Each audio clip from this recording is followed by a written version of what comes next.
doesn't matter now what happens.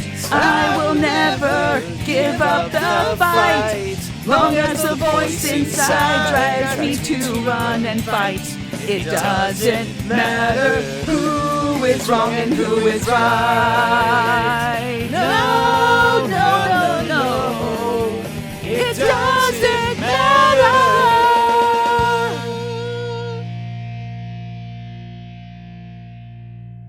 Hey, that didn't turn out terribly.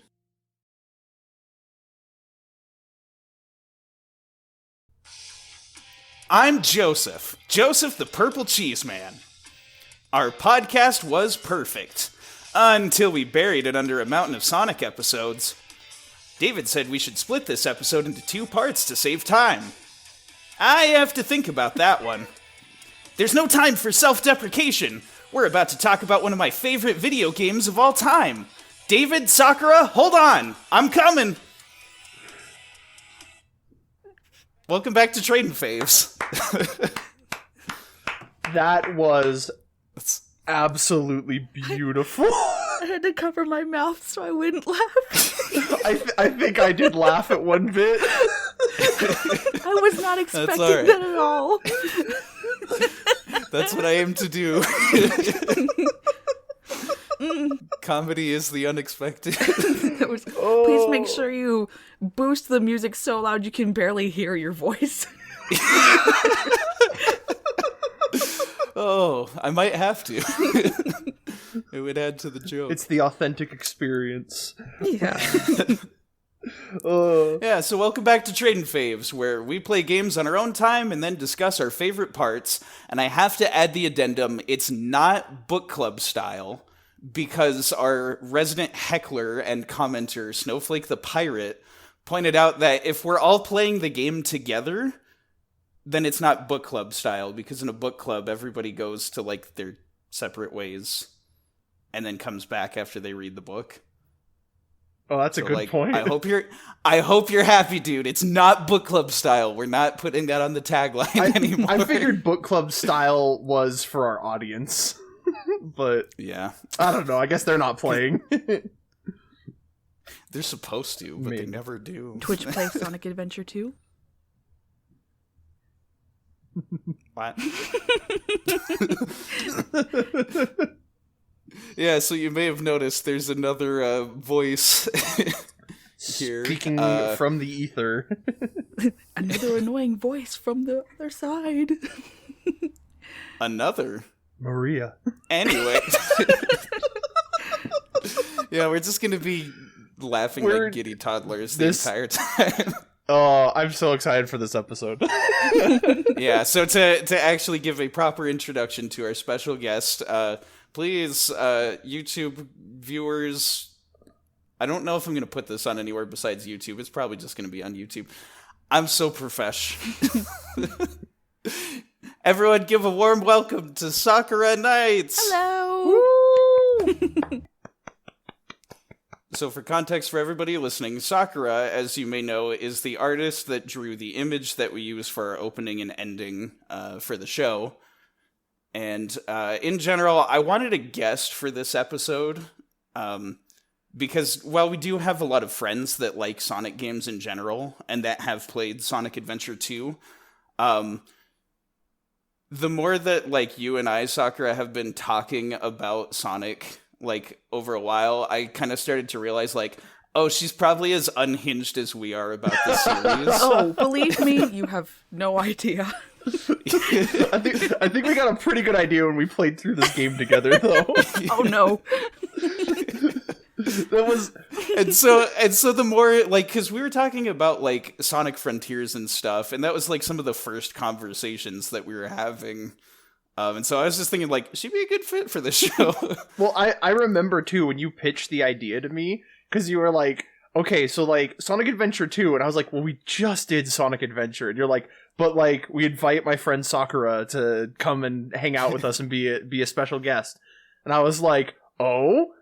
Like, that sounds interesting. And then I think, like, he said that, like, he messaged you and then got, like, an immediate response of, like, yes, I want to be a part of this madness.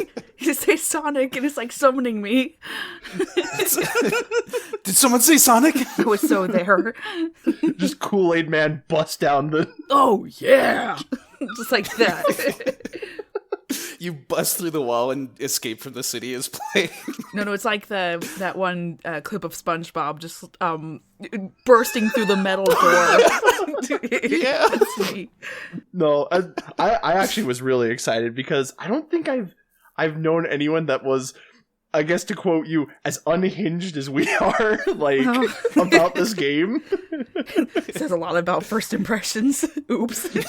No, but it's been a blast, and so I'm very excited to have you as a guest. And Yay! I'm a giddy mess right now. Mm-hmm. So to get the rest of our annoying disclaimers out of the way before we properly start the episode, we asked what we wanted to do about people's names, because Sakura knows me as Cheese, and we go by our first names on the show, and so that's probably not going to be an issue because we all just kind of shrugged and we're like, I don't know. I don't know what we're gonna do. So if you hear the name Cheese, that's referring to me. I don't think we're gonna call you by your first name, but if you want to be doxxed, Rebecca is Sakura. Or I can censor that if you don't want to be doxxed. Well, no. I mean, to be fair, for the longest time, my Twitter handle was, it was SakuraNights 1. But the nickname, quote unquote, was just my first and last name. Oops, I bumped the mic. My first and last name. And I don't know, I just never changed it for so long. And then I was like, I should probably do something about this. Yeah, So... I mean, my old YouTube handle was still Linkachu710X for years. And then I finally was like, I need to just rebrand it all to the same thing. Yeah, that's David. You're the smart one because you just always go by David, wherever you are on the internet. I keep making the joke, but it's the meme of the guy tapping his forehead and being like, "You can't dox me if I dox myself." Yeah. Excellent. So today's topic of discussion, as we've gone on about all giddily, is Sonic Adventure 2. And I will say first and foremost, there will be no spoiler warning for this since it's an older game. Mm-hmm. If you haven't played it at this point, you should. Yeah. It's so good. It's on Steam. Yeah, it's on Steam. It's moddable. Yeah, as we know. A lot of mods for this game. Yeah, as we'll get into discussing with our experience, I did use a few mods on the game, and it does make the game even cooler in a lot of ways. This game came out 22 years ago. Sorry, that was the sound of me just aging rapidly. Oh no. But the last thing that we have to cover is our audience question. For all you viewers at home, I want to know in the comments, everybody sound off, which do you prefer, the hero story or the dark story? And I'm not just talking storylines, but the entire campaign, the levels, the music, the characters, everything.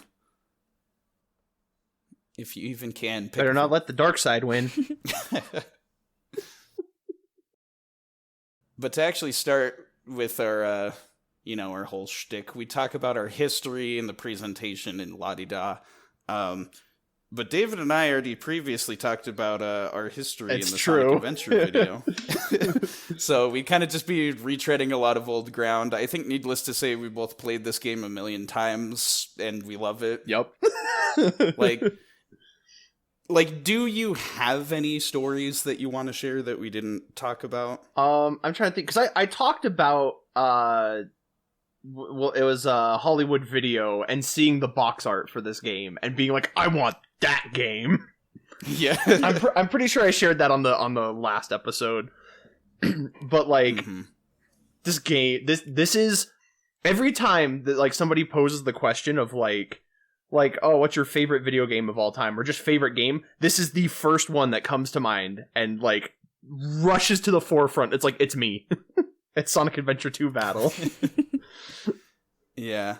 I think for me, there are 5 video games. That is the best I can narrow it down. It's a 5-way tie for what is my favorite video game, and this is one of them. Yep. But we've got a guest here, and part of why we brought a guest is so that the history section was more interesting. It's not just us being like, go watch this old episode. So, of course, Sakura, we want to know about your first encounters with this speedy blue prick. Please tell us. The first thing I want to know is, when did you first get into the Sonic franchise, or what is your earliest memory with the series? I have to say, the very first time I ever encountered Sonic, I think I was maybe 4 years old, like 3 or 4, and we had a Sega Genesis, and we had Sonic and Knuckles on it. So that was the first game I ever played that had Sonic, and I could remember running around the house just pretending to be Sonic, and it was just like this little kid running around my kitchen table. And because I played Sonic and Knuckles first, the Mushroom Hill Zone with Knuckles, because my brother liked Knuckles a lot back then, the Mushroom Hill Zone is actually a lot more nostalgic for me than Green Hill Zone. So it's kind of funny to see everyone like, oh, Green Hill Zone, this, yeah. Or I mean, back then, of course. But for me, it was kind of weird because, like, yeah, I got it, but that wasn't really what I grew up with, to say the least. That wasn't your start with the franchise, because like, right. Sonic 2 was my introduction, and I'm like, dude, Emerald Hill, like, all the way. So like, I totally get where you're coming from on that. Mm-hmm. My first was Sonic Advance. Wow, so. that's late. Oh yeah, no, I forgot. You didn't play Sonic 2 like I did, because I didn't let you have a turn. Oh my gosh, you're right. I'm such a bad older brother. No, it's fine. For more details, please see the Sonic Adventure 1 episode. I forgot. But Sonic and Knuckles is a good start. I'd say that's maybe my favorite of the classic games. So, no complaints there. Yeah. Question number 2, though. How or where did you find Sonic Adventure 2? It was around Christmas time some years ago, and I had some extra money, so I went to GameStop. It may have been Electronics Boutique back then, like EB Games. I don't remember, but... Oh my goodness. I know, right?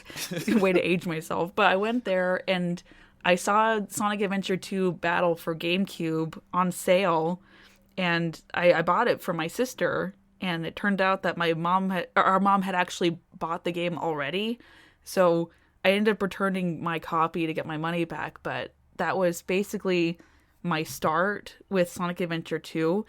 And what was kind of funny is that I actually played Sonic Heroes first. That was the first, like, 3D Sonic game I ever played. Whoa. So there's, like, Shadow, there's, like, Team Chaotix, and I didn't play the Chaotix games when I was younger. Yeah. So I'm just like, I don't know who these characters are, but okay. And so when I played Sonic Adventure 2, I'm like, oh, that's who Shadow is. Oh. So it's really funny. Very oddly out of order. That's so funny, because, like, again, not to, like, dredge up this past episode that we already talked about, but, like, we played Sonic Adventure 2 first, and then went backwards to Adventure afterwards. Oh my gosh, and that so happened to me too. Well, I think a lot of that has to do with the fact that didn't the DX port on the GameCube come out after the Adventure 2 port? It might have. I just remember we rented both Sonic Adventure and Adventure 2. Right. It's just, like, I feel like Sonic Adventure 2 was everywhere, and everybody was talking about it. Mm-hmm. And then they were like, oh, this is a sequel. There's a first one somewhere. Hence the 2. Yeah. Oh, man. So I guess moving on to our third question. I want to know, do you have any other fun, like, childhood stories or thoughts about Sonic that you just want to share before we dive into talking about this game? Well, on par with what you said earlier about me being kind of as unhinged about this franchise as you guys are. When I was little, growing up, besides Pokemon, Sonic was like the first character I was trying to draw when I started like trying to draw seriously. And I'm pretty sure that everybody in my grade in school, everyone, maybe even the whole school, I don't know, they all knew I was like this huge nerd. And I brought Sonic into every situation I could think of, like class discussions or my drawings. It was just Sonic.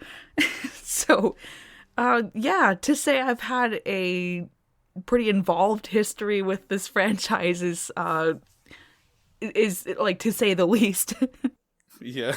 Oh my gosh. Sorry. I forgot to mention this, but you saying that reminded me, this game was where I learned how to draw. Oh, really?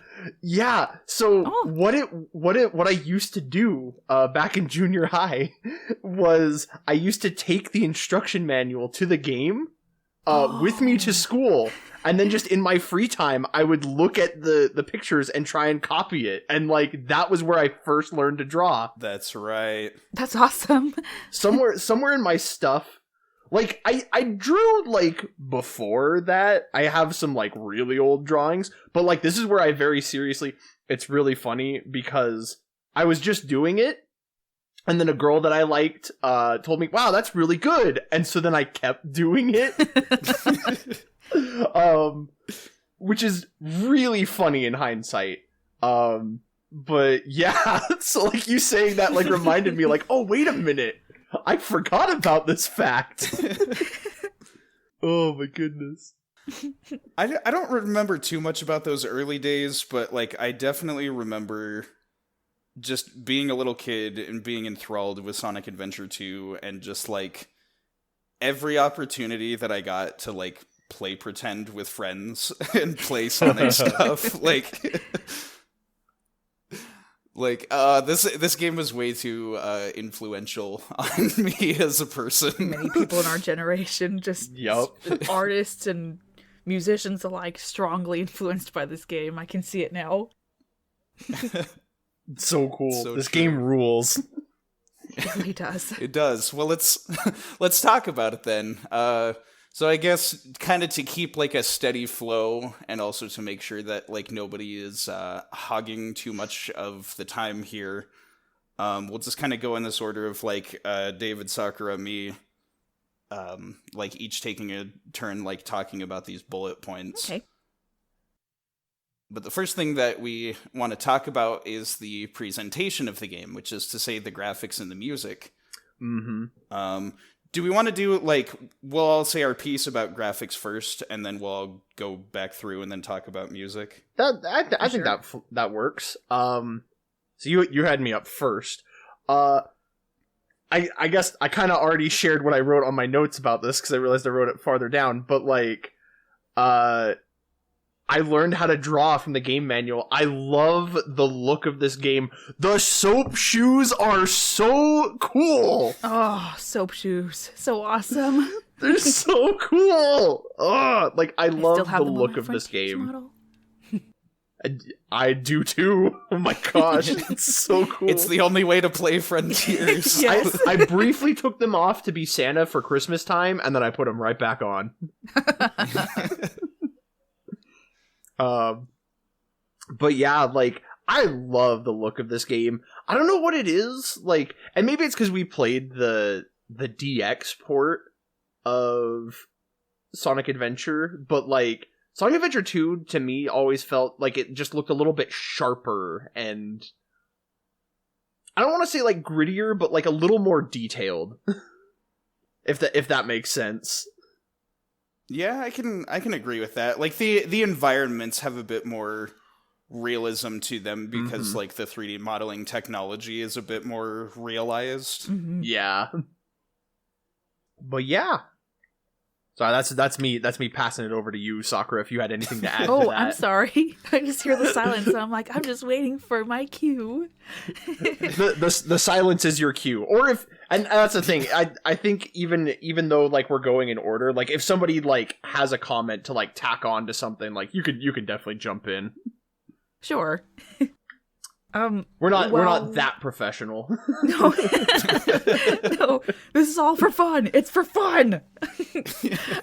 We're having fun, darn it! Well, so I played the GameCube version. I've never played the Dreamcast version. So, because I played the GameCube version, I didn't know about all the changes to like the lighting, the like there are certain things like when Shadow and Sonic first encounter each other, the Chaos Emerald in Shadow's hand, how in the GameCube version it sticks out over the Chaos Control light, and it never bothered me until I knew the truth about that scene, and now it bothers me. And somebody has to point at the flaw and be like, "Look at it! Look at it!" No. Somebody did the same thing for me with the opening to Sonic Unleashed, and I hate it because I see it every time. Oh no, I don't know what you're talking about, but I'm scared. We won't ruin it for you because that opening cutscene is gorgeous. But like, I have the exact same thing where I'm like, why did somebody point that out to me? Now I'm gonna be curious, and I'm probably gonna look it up. You better rip the bandage off now. Well, I was gonna continue to say, also in addition to that was that I learned that they, for some reason, took Amy's teeth away, and so I see the scenes with her speaking, and I'm like, oh, I know what she looks like with her teeth in this scene because I've seen it on YouTube, and it bothers me. But aside from all those, the art style in this game, it's possibly one of my favorite looks for Sonic and his friends. I mean, it just looks so good, even 20 plus years later. Mm-hmm. Mm-hmm. Like, and I'll say, like, not just like the in-game models, but all of like the art done for this game of like the gosh, my brain is like fighting me right now. All of like the rubber hose like styled drawings. I dig that style so much. Oh yeah. Mm-hmm. The character art for the Sonic Adventure games it's just always my favorite look for Sonic. He's always got the biggest, cheesiest grin. He's got the noodly limbs. Yes. He looks so, like, goofy, yet, like, really cool at the same time. So cool and cute. Like, I've always loved Sonic. For both of those reasons. But yeah, and also, like, even like, the UI in this game, like, the level select map, I adore the level select because, like, it makes it feel like a big world. Yeah. Mm-hmm. Oh, Uekawa's artwork is, I mean, it's so iconic. You can't look at that and not think of him, you know? Exactly. Yep. Joseph, did you have anything to add to graphics, or was that kind of you just... I mean, I was kind of just putting some comments here and there, but I will say you guys touched on most of the things that I did want to say. In particular, like, the biggest strength, I think, of this game's visual style is, like, the menus, the user interface, and, like, the character artwork that they use to promote. Like, just the title screen. Yep. Like, you watch the really cool opening where it shows all the characters, and then it gets to the title screen, and you have just, like, the scrolling background of the characters with that, like, really cool instrumental of Live and Learn. And, like, I don't know, I was probably sold before that. I was sold the moment, like you said, David, the moment we saw the box art. Yep. But, like, I just knew this was going to be one of the most, like, special video games ever, just from, like, a title screen. You don't judge a book by its cover, but I judged that one by its cover, and it did not disappoint. I know what you mean. I did want to tack on a quick comment about the whole menu screen song using Live and Learn instrumental. I like how they did that one. I don't know. I know that they tried to do it again for like Sonic and the Secret Rings, and it just didn't work at that time. I don't know. Nope. It did not have the same impact. But I think maybe it's because Sonic and the Secret Rings had the vocal version. So when you play the final battle and it has that, or something, and it has the song playing, and it just doesn't have the same impact as Live and Learn. You've been hearing this whole time just like an instrumental, like remixed version, and then here's the song in its entirety with all the words, and it's just hitting each chord. It's just so awesome. There's something special about that for sure. Right, and also the fact this might actually segue us pretty well into the music stuff, but the fact that like it's not the same version of Live and Learn, like each menu screen has like a slightly altered version of it. So because that was really the Achilles heel to Sonic and the Secret Rings, was that it was the same version of Seven Rings in Hand that you're hearing every single time. So by the time you get to the final boss, you're hearing that song on, like, every menu screen, on, like, every, like, level clear. It's the same version. And you're just sick of it. And no hate to Seven Rings in Hand. That song is awesome.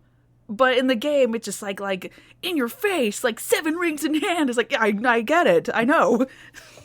It's the same principle of, I've heard somebody explain the, like the meme behind like the Sans Megalovania, the first few notes of the da-da-da-da, like because you die and then you hear it again and again and again. That's a really good connection. That like you know, you start to get sick of it. You get the war flashbacks, and so you know it was there. But like you were saying, Joseph, the Live and Learn, it's a slightly different version, which is really neat. And like the soundtrack does so many interesting things in this game. Like, I mean, Jun Sonoe guitars will always have like a vice grip on my heart. Oh, and yes. It will not let go. But like I was listening to the soundtrack while driving to work, and one thing I noticed was like the brass section in this game's soundtrack is really good. Like, there's some dang good trumpets in this game's soundtrack, and I was just like, dang, these are good. I forgot the name specifically of the group, but they had like a professional like trumpet group, and just like brass instruments in it and everything that are like, I know they're famous. They've been in like other stuff too, and like a lot of other productions. They did a lot of those, like the Metal Harbor trumpets, or like the like all the brass in like Amy's theme song and stuff. I should have been more prepared. I should have looked that up. You're having me look it up right now. I gotta know now. And all the diehard fans out there are just like, how do you not know this? Mm-hmm. I will say, because I promise you guys I could fill like 8 hours of only me talking about the soundtrack to this game, because I feel like the soundtrack is this game's greatest strength. But if you want to know more specifics about like who is involved in all the pieces and like what groups did what thing, there is a YouTube video that I want to link from the YouTuber Eldarin, which is called Why Sonic Adventure 2 Has My Favorite Gaming Soundtrack of All Time. And he gets really in the nitty-gritty of like, these are the people that played like this instrument on this song, this person did drums, this person bass, for like most of the soundtrack to the game. Yeah. So it's like, if you want to hear some like really comprehensive thoughts on the Sonic soundtrack, I'll include that in the description somewhere. Yeah. I think one of the coolest things about this soundtrack is that they assign a genre to each character. Yes. Which is really cool. And it keeps the soundtrack like so varied and interesting. Like, you know, Sonic is your classic rock, while Tails has a little more of that, what would you call that genre? Like electronic music? Well, I think that's more Eggman is like a bit more. Yeah, Eggman's is that like industrial rock. Yeah. Where it like mixes a lot of like techno and rock stuff. Rouge has like the jazz bands. Knuckles has like the raps, which Pumpkin Hill. Good old Pumpkin Hill. Oh man. But like, and for me personally, like, before Sonic Adventure 2, I didn't listen to like music just in general. Like, I knew I liked music, but like I never like went out of my way to like listen to any like kind of genre. And then hearing this game's soundtrack, it quite literally opened my heart to music. And because like, you know, we kind of grew up in a little bit of a stricter household that, like, you know, rock music wasn't allowed. And then it wasn't that it wasn't allowed, it was that like parents were like, no, rock music is bad. And then all of a sudden after playing this game, I was like, oh no, like, this isn't bad, this is really good. It's so upbeat and positive, and like, I love this. What other kinds of music are there? And then I just like from there went out and just exposed myself to so many different genres of music, to the point where like I listened to a lot of different music. All right, shall we pass the baton to you, Sakura? Yeah. You've been kind of quiet. I was, if you believe it or not, I was still busy looking up the Metal Harbor thing. I'm sorry, I get hooked on it, and I just have to know. Maybe put it in post. I don't know. You know what? I'll just go ahead. I've got the link. I'll just post that right there in the Discord now, so you can have all your curiosities satiated. There it is. I'm sated. Yeah, the music is... I mean, you look at any Sonic game, and the music is gonna be phenomenal. I don't know... Well, okay, I was gonna say, I don't know any Sonic game where I didn't like the music, and it's like, well, there were a couple that were a little rough. I'm looking at you, Sonic Chronicles. Sorry. That DS That was not the first one that came to my mind, but I was like, oh yes, that one. The DS sound font didn't do you justice. I've heard the songs and how they're supposed to sound, and it's night and day. Yep. But yeah, I mean, regardless of how the game is received, the Sonic music is like even like Sonic 06, infamous for its glitches and whatever, but the music is just absolutely astounding. Oh yeah. I don't know. I've always loved music, but Sonic Adventure 2, there was something special about it. And yes, I would sit there playing the sound test, like just playing the theme songs and just laying on my bedroom floor just listening to them. Yes. Oh my goodness, character I didn't themes. have access to the internet like all you kids do these days. Shut up. Yeah, I know. There was like the only way to get music was like, you know, to physically buy albums, which we were all kids, so we couldn't. Or, you know, to like get the music sharing websites of the olden days that would guarantee viruses on your computer. BMP3, and so, LimeWire. Yeah. LimeWire and FrostWire. Those were... Oh man. But like there was no easy way to get a hold of music, and so in games, especially like Sonic Adventure 2 would have a comprehensive sound test, you could just sit there and jam out. I learned the lyrics from listening to the songs over and over. I know. Me too. Well, that's the other thing too, is like the idea of character theme songs is something that has like affected my brain to this day. Like anytime that I want to make a new D&D character, I usually start with, okay, I gotta create a playlist for this character. Like, oh, that's a good idea. I gotta figure out what their theme song is so I can get into their head. Or like anytime I write or draw or anything, like character themes are like at the forefront of like, okay. I'm gonna steal that idea. You are more than welcome to. Anyone is welcome to it. I didn't create it, and I'm just here to spread more propaganda for it. Propaganda? Like, oh man. And we mentioned this when we did Metal Gear Rising, but like the idea that like a theme song can express things, like music can express things about a character that they would never outright admit or say, but it lets you get in their mindset. Yes. You know, like it's such a great way to like just have another perspective on a character, which I'm all for, like, character focused narratives and stuff, and so I eat that up. Mm-hmm. To comment a few things on the game's soundtrack, like, if you would have asked me about a year ago what was the best Sonic soundtrack in existence, I would not hesitate to say Sonic Adventure 2 soundtrack. Oh, yeah.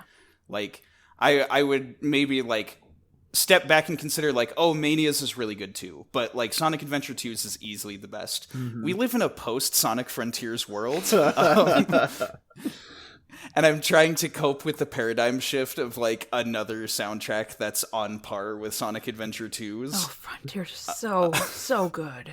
Yeah. It's amazing, and it captures a lot of the same exciting vibes that, like, some of the best songs from Adventure 2 do. And so I gotta think about it, and this, you could ask me a week from now and this answer could change. I still think Sonic Adventure 2 has my favorite Sonic soundtrack. Mm-hmm. For its variety of genres and some of its, like, very specific themes that just I'm really nostalgically attached to. But I don't know, both of them are just, like, the best video game soundtracks ever. I think, like, everybody knows Jun Sonoe, everybody knows Crush 40. There's a lot of, like, the more famous people that worked on the soundtrack. One of the regulars of, like, the Sonic Adventure soundtracks that I feel like not enough people talk about is Fumie Kumatani. Mm-hmm. Uh-huh.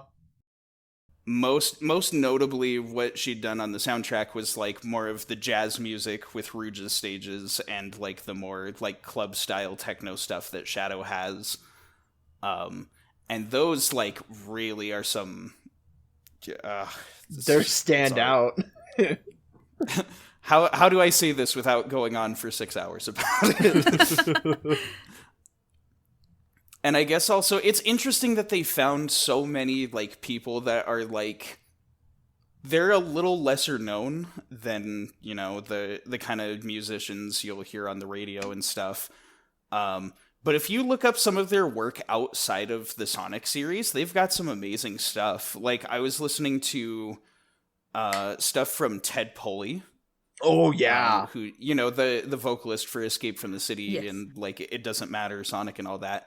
Like, some of his original works are insanely good.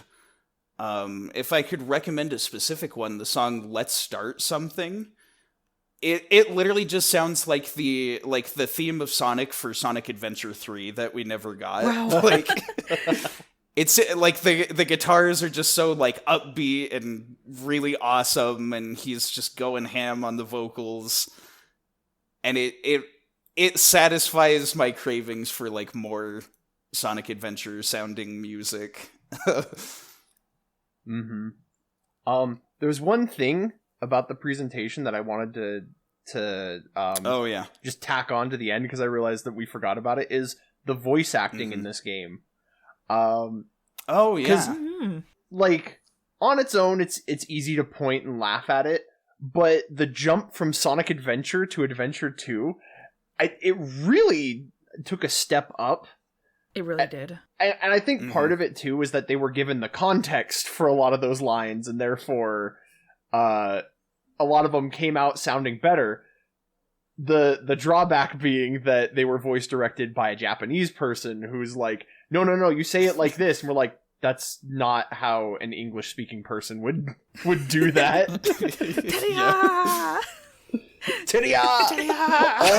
all of Eggman's dialogue, very Japanese. Yo. Oh, yeah. Yeah. Usho. It's silly, but we kind of talked about this in the same vein with, like, the Sonic Adventure voice acting. No matter how silly it is, it's fun. It's fun. And, like, a lot of I know Ryan Drummond came back for Sonic, which he's stole my heart the moment he opened his mouth. But also, like, I think Amy's the same, and Dean Bristow's still Eggman. But like, we also got some new voices in this one. I didn't know if we wanted to talk about them or not. But like, Rouge and Shadow are just like A+. They're still my headcanon voices for these characters. Yeah. Tails, I have mixed feelings about this Tails, because it was right. It's specifically who I'm trying to remember which one it was, because it was the brothers. Yeah, I have less extensive notes on this. I think the one from Sonic Adventure is Corey Bringus, and then in the second one it's his younger brother Connor. I think you're right. Somebody can fact check me on that at some point, but yeah, because what it was because of puberty reasons, they didn't have the first voice of Tails like continue voicing the character because they wanted to keep him sounding young, and his younger brother was pretty much a spot on like voice double. Yep. Funny how genetics work. But with it came the fact that he is not. He's not the same person. He doesn't have the same acting experience. And so I think this is what you were getting at, David. It's just some of the line reads. Some of the line reads he like over enunciates, and I'm like, you're supposed to be an 8-year-old. Like, and it just like it stands out to me, but also in a way that like at this point I'm nostalgic for it. Like, and so I'm like, well, like, I love it, but it is kind of, like, weird. Yeah. And to his credit, there's some of, like, the more intense line reads. Oh, yeah. I think he nails those perfectly, maybe even better than his older brother did. Like, especially a lot of, like, the fight dialogue when you do the second Eggman battle. Yeah. Or specifically when you're fighting against Tails as Eggman for that second battle. Like, a lot of his lines there, like, there's so much emotion and so much intensity in those. I'm like, is this the same kid we've been listening to all game? I know. That was perfect. Also, I would just have loved as a kid to be the voice of Tails in any Sonic media. Oh yeah, of course. Absolutely. I relate to that so strongly. Like, I absolutely would have taken up that opportunity. I don't know any kid that wouldn't. It's because Tails is so cool. Maybe a diehard Mario fan that is just like, no, Sonic's dumb. Maybe.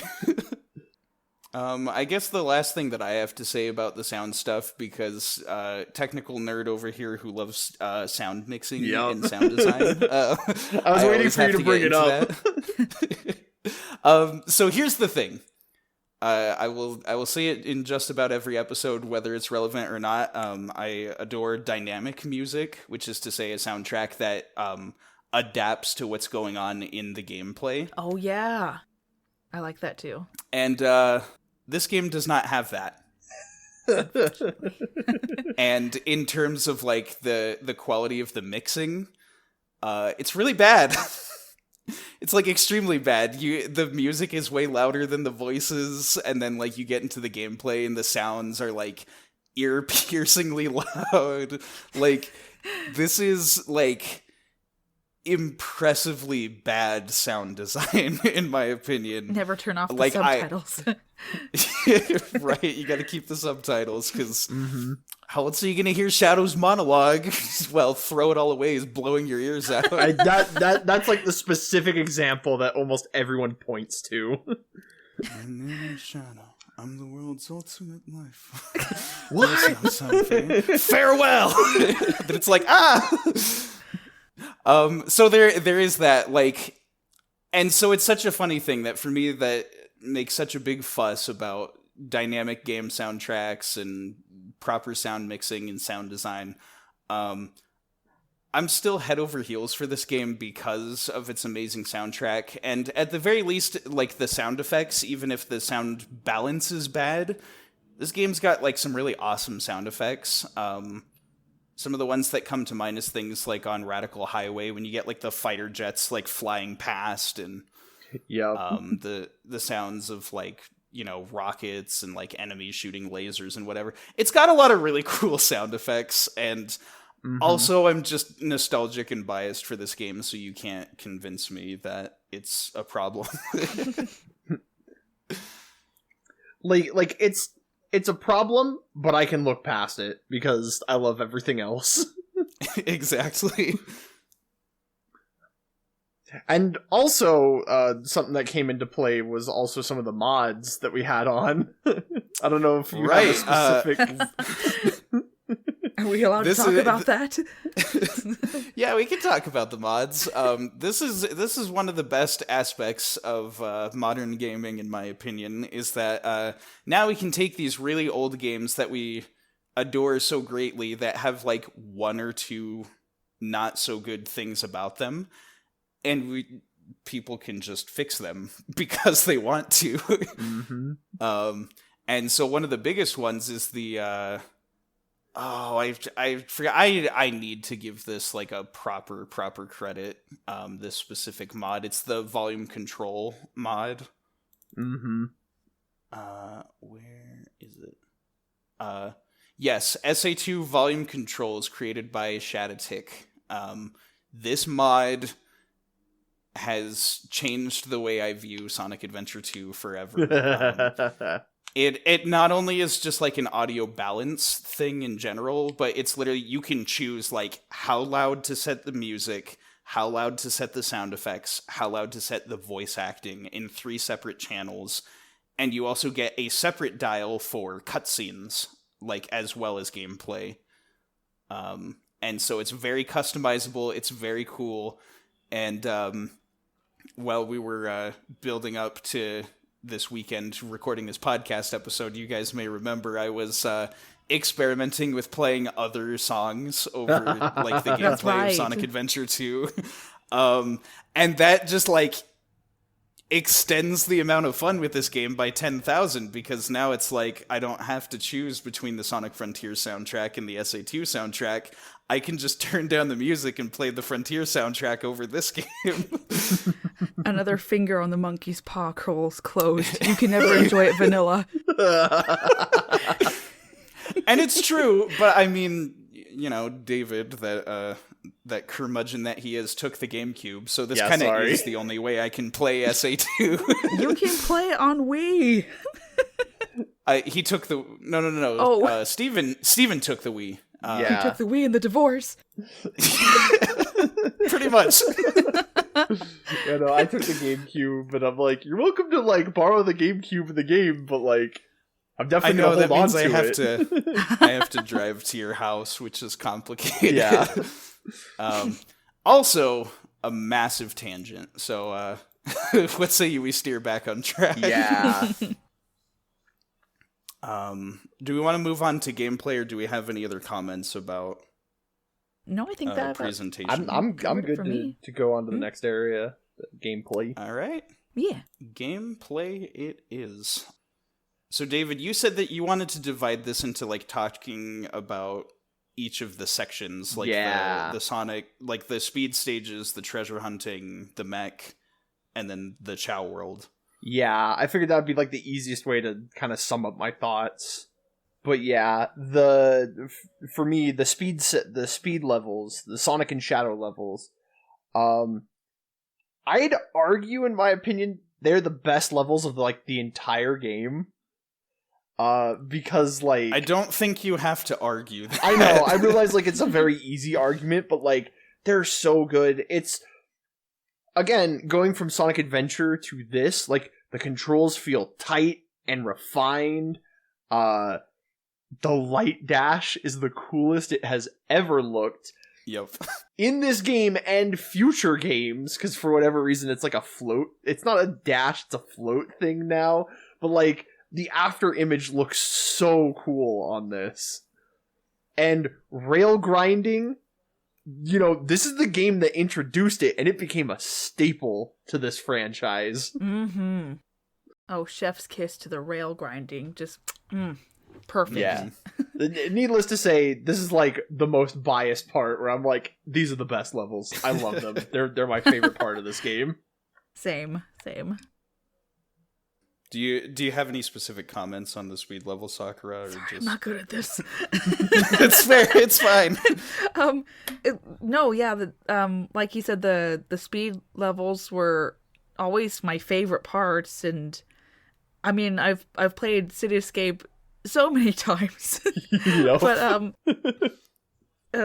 gosh, I don't know. There's just something about it that playing Sonic or Shadow and speeding through a level. It's just so satisfying, and the music is always really good, but it's just, the gameplay is just satisfying. I mean, when there's not, like, bullshit that's killing. I mean, am I allowed to curse? I'm sorry.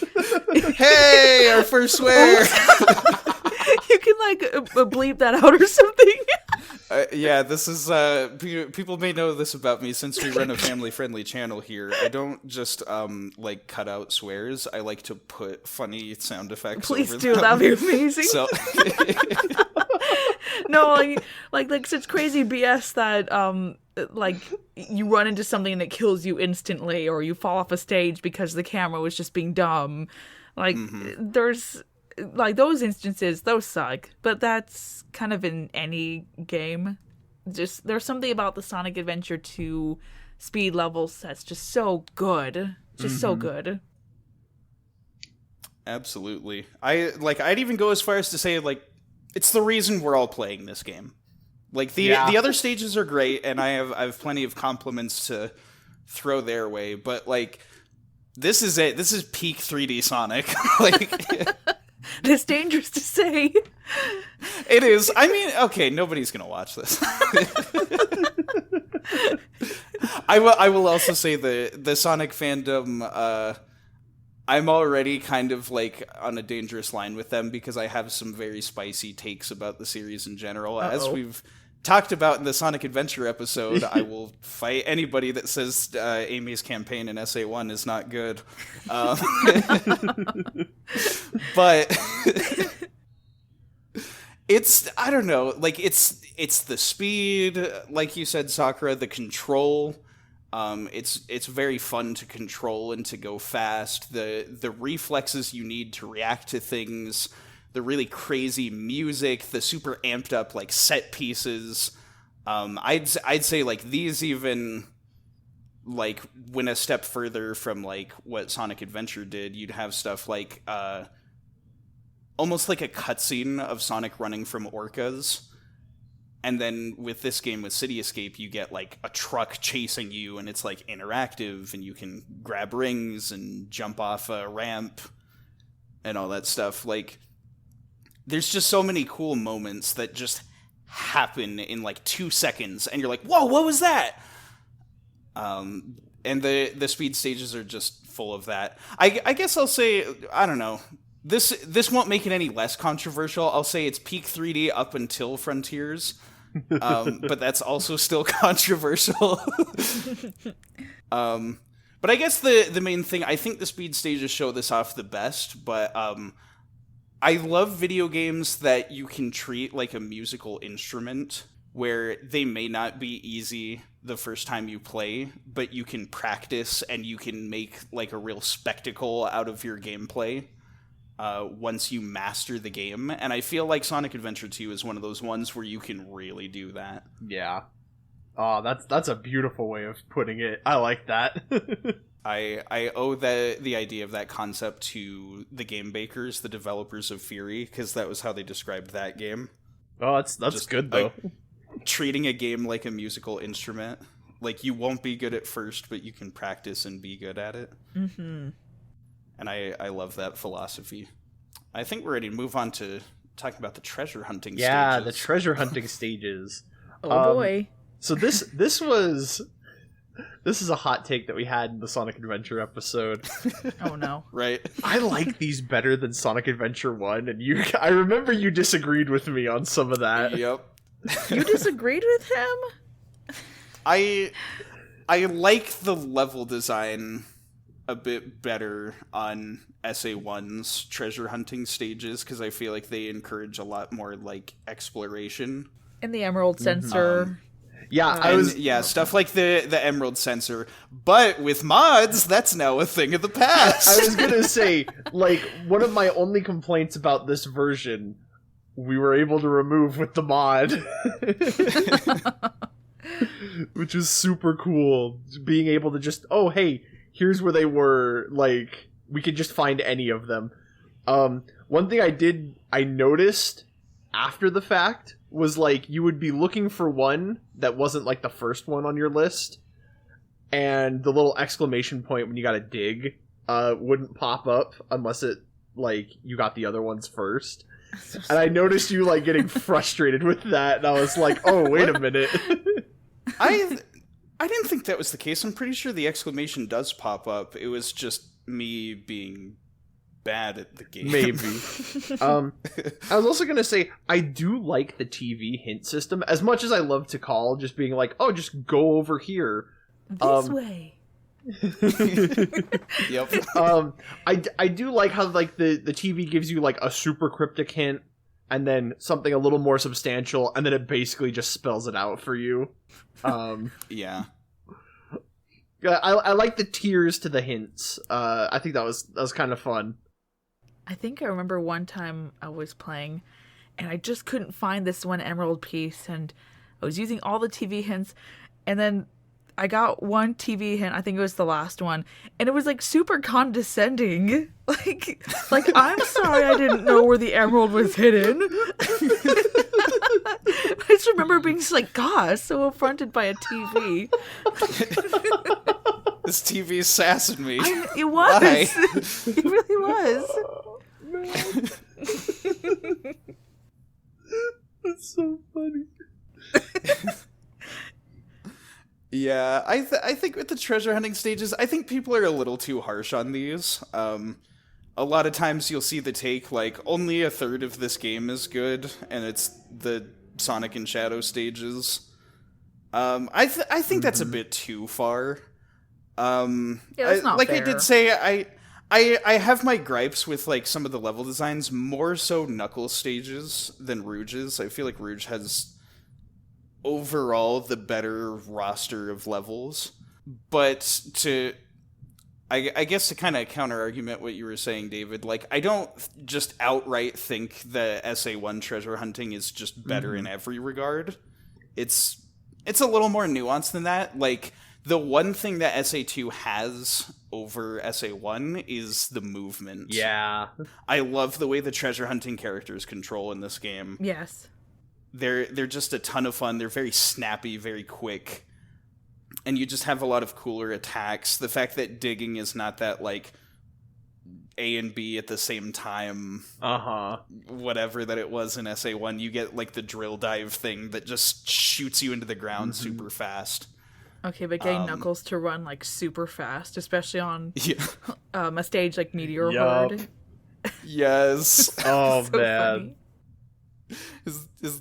He's got those, like, hammer gloves, and he's just like... He's not moving his head an inch, but his legs are just moving 100 miles a minute. Hey, no one can stop Knuckles' feet. That is the song lyric. I will say, like, yeah, I don't like a ton of, like, Knuckles levels. There's a couple diamonds in the rough, like Pumpkin Hill especially, and Meteor Herd are the two that's, like, they just give you a lot of, like, breathing room where you can just, like, fly anywhere, and you're never, like, afraid of falling, really, because you just got that glide. You can always latch onto a wall and climb. But then, like, on the other hand, like, Rouge's levels, especially, like, Dry Lagoon and Security Hall, are just, like, Those are good. chef's kiss, perfect. Security Hall, like, there's a lot of tension and a lot of traumatized children because of the time limit. And I think that criticism is very valid, but the way that Security Hall as a stage is designed, it feels awesome, and it perfectly complements, like, the oh, you're playing as a spy, you're trying to be sneaky, you're breaking into safes, and you're, weaving through lasers and what have you. I don't like time limits or stealth. I'm so bad at those. That's fair. They make my anxiety just go through the roof. We'll talk about stuff like specifics when we get there. But Yeah. I like the treasure hunting levels. They're different, and that's kind of fun. Mm-hmm. It is a nice change of pace, and going back to the music thing, yeah, the music is pretty. I like how there's a certain feel to it, I guess I should say. Like, the speed ones, obviously very high energy, and then these ones are like more chill, like, oh, you're looking for something, and this, I don't know if that makes any sense, but just the chill undertones of the treasure hunting takes the pressure off. Except for Security Hall, where you have a time limit, and I didn't like it. Well, and then you have that crazy, like, rock organist going, like, a mile a minute. Just, the music there and is... then Eggman's just, like, shouting at you, you're taking too long! Rose, where are my Totino's pizza rolls? It's gotta be close! They're here in the microwave. Just wait a minute. Oh, but I have to go into the security vault and activate the microwave so I can heat up the Totino's pizza rolls. Break into a high-level security prison just for a snack. Eggman would. Oh, he absolutely would. Yeah. Speaking of Eggman, do we want to move on to the Mech stage? Yeah, let's address the giant mecha in the room. So for me, I actually really like. It's funny. I don't have as much to say about them, but I love the Mech stages because it's Gamma's playstyle from Sonic Adventure 1. But also, this is the first time we ever got to play as Eggman in a game, which is so cool. Yeah. That was really cool. I do like the mech levels. They were fun, but like there were certain small platforming moments that I didn't like where you have to use precision and the camera is locked in a certain position, and basically what I'm trying to say is that what's it called? Was it Hidden Base? The Tales in what's essentially Egypt one? I didn't like that one. Yeah. I'm sorry, I don't like that stage. I think part of it too is that like once you get all of the power-ups for the mech stages, then they become more fun because their power-ups probably have like the most radical change to how you play the game. Yeah. I do love Prison Lane and Mission Street. Those are the best ones. I guess kind of to talk about this, like this is like the most common argument, but like it's slow and it's in a Sonic game and you don't want to go slow in a Sonic game. This is another thing that we talked about in the Sonic Adventure. Yeah, there's your new drinking game. Take a shot every time we bring up that other episode. We had the intention of covering a lot of ground in that episode so that we could just refer back to it. Right. But we talked about Gamma in SA1, and I mentioned how Gamma is this gameplay style, but a lot smoother. He's very fast and very easy to control. Whereas there's a bit more hunk-a-clunk-a-clunk to these big mechs that Tails and Eggman have. And especially, I liked how Gamma... I mean, feel free to disagree, Sakura, but I liked how Gamma had a time limit because it was an incentive to keep you going quickly. No! You're just over here like, this heathen enjoying time limits. If I can just make a small branch off of that, being chased is also another thing I don't like. And I think you can figure out which Sonic Adventure 1 level I'm referring to, Amy. Running away at Twinkle Park. I hated it. I can't. That's my favorite level in the whole game. No!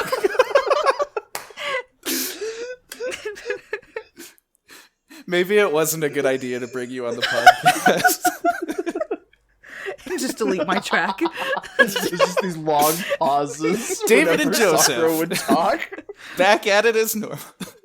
No, I mean, I think these are valid criticisms. The main thing is, like, I don't necessarily like having a time limit. I just liked that for Gamma, it was an incentive to go quick, and also that you could increase your time limit by chaining together lots of combos. So it's not, like, so stressful because there's a way to keep it from being like, oh, gotta beat this level in a minute and a half. But the big strength that I think the mecha stages have in general is just the level design. I wish the characters handled a bit better, and kind of like you were saying, Sakura, those moments with like the fixed camera. There's that awful section in Eternal Engine where you have to go like spiraling upward and the camera stays at a fixed point. And then just like you're like, okay, I'm gonna grab this little pulley and it's gonna lift me up. Man. Oh, this flying enemy came out of nowhere and shot me that I didn't see because the camera was fixed. Like, it's frustrating, but generally the level design is pretty good. And as we get more into talking about specific levels, I can talk about specific ones. Because I just realized that we've been going for an hour now. We're not going to make it. Let's speed up. One thing I did want to say, though, is that, like, I think the greatest strength of this is that each gameplay style feels so radically different, but still similar enough that, like, you know, nothing ever feels, like, samey or monotonous. Like, I don't know how to explain it. They're all different, and that adds a lot of variety to this game, so that there is something that you will like. You know, be it like, oh, I like levels with time limits, or oh, I like levels that have, like, lots of grind rails or something. Like, you know, there's a lot of variety in this game, and I think that's really fun, because it adds to making this whole thing feel like a Sonic Adventure. Oh. Title drop. Wow. 2. Anyway, just over here making my stupid jokes. I'll say that. And the thing that I do want to give to the mech stages where they really, really shine is actually in the 2-player, because it's not a platforming challenge, it's a battle mode. That's right. And these, like, oh man, you remember it, David, you were there. Like, I loved these like PvP laser battles. Just running around trying to be like the first one to get to like all the balloons and the ring capsules, so you get like the power-ups that let you do the big blasty attacks. I think we talked about this story while we were playing the game, but Cosmic Wall, how we would jump off and then slowly float down, and then we'd start shooting at each other. That sounds like so much fun. It was a lot of fun. If you ever get the opportunity, that's a new but that's the thing about Sonic Adventure 2's gameplay, especially in the multiplayer. Like, you can make games within the game just to entertain yourself. This was one of those games that we played so much as kids that, like, we were constantly making up new games and stuff. I remember also, because they had the bosses where it's just like the character versus character battles, and I wanted to be able to do those in multiplayer. Like, you get a health bar and like somebody's got to beat the other person, and like only the mech stages let you do that. Like, I remember we'd be in like I don't know, like White Jungle or something. There's that one clearing where there's like the square platform, and it's like, this is like where Sonic and Shadow fought. Let's just go here and like count how many times you get hit. And, like, if you get hit this many times, that player loses. It was fun.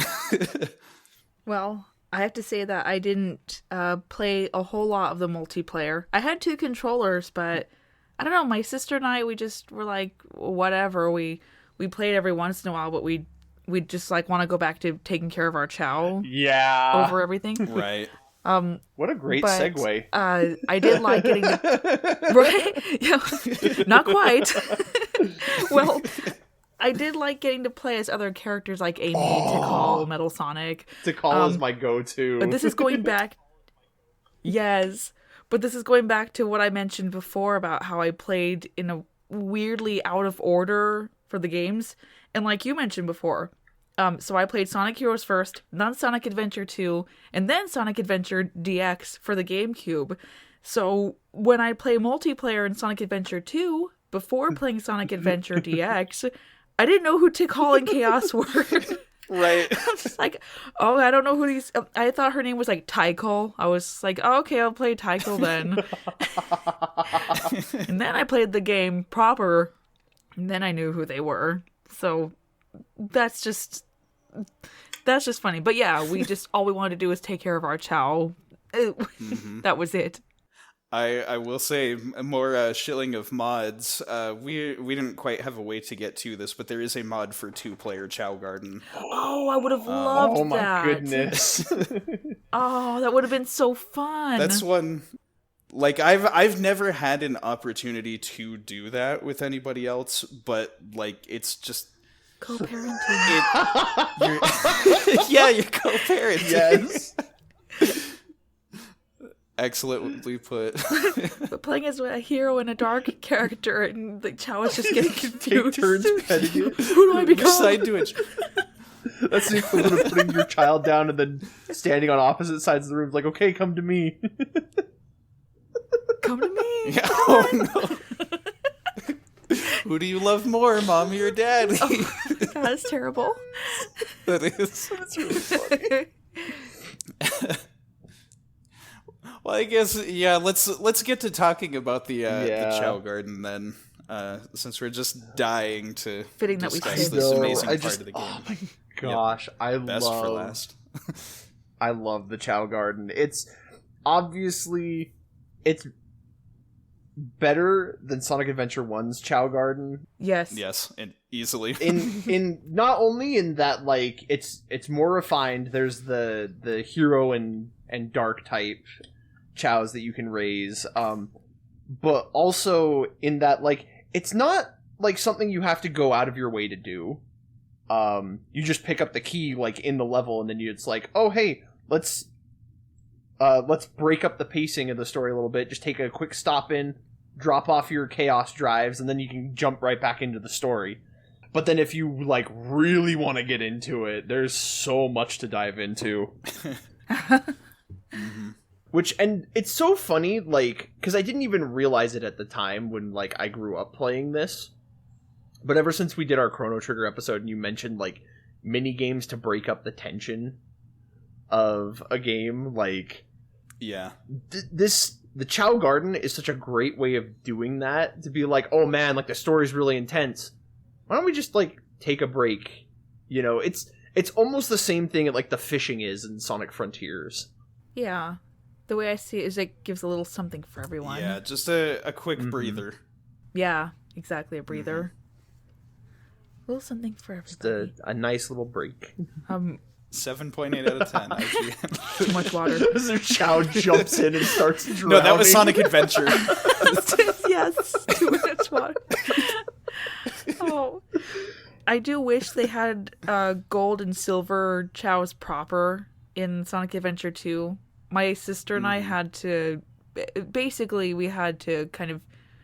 Oh, we used the tiny Chao Garden. That's right. I had the Game Boy Advance, and we connected it. And I would play mini games. I got so good at, like, the card game.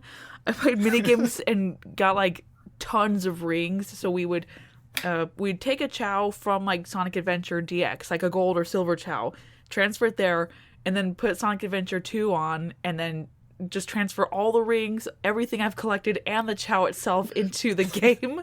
So, yeah, that we really got into it, I have to say.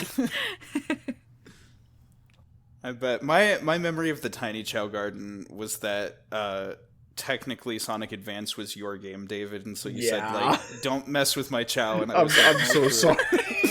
I'm sorry, I was such a terrible older brother. You were not. It's because, like, I made this Chao and I loved him. I was, like, so scared that if I let somebody else play with it, that they would delete him. And I was like, no, I love him. He's my little... We're ripping all the skeletons out of the closet. Boy. Like, He fits in my pocket. Well, but that goes to show the strength of like all the Sonic games and like raising Chao. You form such an intense bond with these little guys.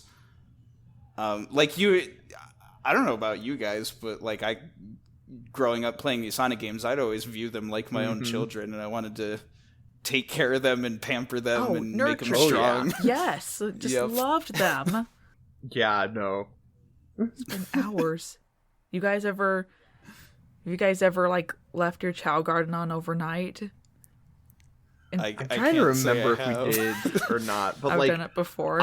I remember some really weird things. Just happen. Like going in, playing City Escape to like farm rings, and then go back into the game, and just like it's funny. We didn't even like play the Chao garden well. No, we were terrible at it. we didn't realize like we didn't like buff their stats as well as we could have, because we were just like, whatever, like I just want to give tigers to this guy, so like I'll farm some and then I'll make a tiger Chao. You're gonna min-max your Chao. Yeah. Oh, that's also part of the reason why I played City Escape so much, was just to farm rings. Mission 2 saw a lot of action from me. The 100 rings. And I know you can get more rings doing the other missions, but it was the only one I felt safe enough doing where I knew I was guaranteed to get 100 every time without getting hit. Yeah. It is fair. But yeah. Chao Garden is just a delight. This is the one area where I will give like the music and the sound design and stuff, like the Chao voices are just adorable. So cute. Oh, they're so cute. And like all of the music has such a separate sound from the rest of like what the soundtrack is doing during the main game. Like everything is very like cutesy and stylized, and there's just so much like personality in the world of like taking care of Chao. Yep. The fact that there's like a kindergarten there, and and you get to see like all the different like the doctors and the principal and the fortune teller and the scary black market guys. Okay, like, for real, how many of you guys like when you took your Chao to the doctor's like, oh, your Chao is perfectly healthy? Like had like your heart just drop for a moment. We're like, what's wrong with my child? He's such a jerk. Oh man. Yeah, but it's just a very fun, it's really fun game mode. Can we talk about the fortune teller's terrible naming scheme? Yes. And our summoning the powers to be chap. Like what? Chap. Well, and then the worst part was for us, like growing up playing the game, we didn't know about the very obtuse way that you could name your own Chao by saying, no, I don't like this name. Either. No, I don't want another name. So we'd hear all these stupid names and just cycle through them and be like, well, that's not the worst one we've heard. I did that for such a long time, too. I didn't want to upset her. You can be Cody, I guess. I was just about to bring up Cody was like, all right, sure, this is my son. Buddy was my first Chao. Buddy. I think my first one was named Chapin. Chapin? I remember Cody, Chapin. Oh, Bubbles was the other one. Bubbles, because he was the one that we actually got to put the pumpkin on his head. Because he had the tusks that would stick out through the pumpkin. That's right. Oh, that's weird. And then he had a ghost tail and then gorilla arms. Wow. He was just everything and the kitchen sink on a Chao. Just Frankensteining a Chao. He was our weird like little amalgamation that we just kind of gave whatever to him, and he took everything. And so we're like, oh, you're kind of a goofy little guy. Slap a dragon in this one. Yeah. Slaps the Chao. This Chao can fit so many bad boys in it. Mm-hmm. Except don't actually slap your Chao. That's like the worst thing you can do. Nope. Still start crying. I hate it. They gave Eggman that little, like, Eggman out of his mech, that little slap move, specifically so you could hit Chao if you wanted to, and I hate that. I guess I will say, because this is relevant to our experience, our playthrough that we did, our group of Chao, our colorful cast, much like with our Sonic Adventure and our silly naming conventions, with this one we went strictly for like Sonic music related theme. And so if you'll just allow me to read off the Chao names real quick. We had the ever-lovable and dependable Crush 40. Crush 40! Our first and oldest child. our angel dragon Chao. And then his very special, very beloved younger brother, Zebra Head. That's right! And then with our dark playthrough, the Chaos that we had for there, we had Danger Kid. Danger Kid, yes. Love you, Danger Kid. Danger Kid got Danger so Kid powerful. got like terrifyingly strong. Living up to his name. Yep. And then we also had Bradley, named after the vocalist of the Shadow songs, Everett Bradley. We had Mary, named after Mary Kirk Holmes of Sonic Frontiers fame. Heck yeah. And then the very last egg that we got from the Dark Garden, I named Julian K. Right.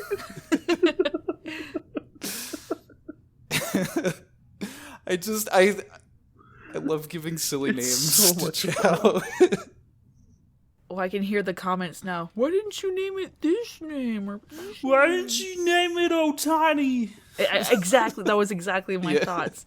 I think one of them in our Sonic Adventure 1 playthrough was named Otani. I'm pretty sure. I think you're right. Because Everyone relax. Nobody panic. Because in Sonic Adventure 1, we were playing as Knuckles when we started doing the Chao Garden stuff. And so we're like, oh, well, like, Dread Fox and Hunted P.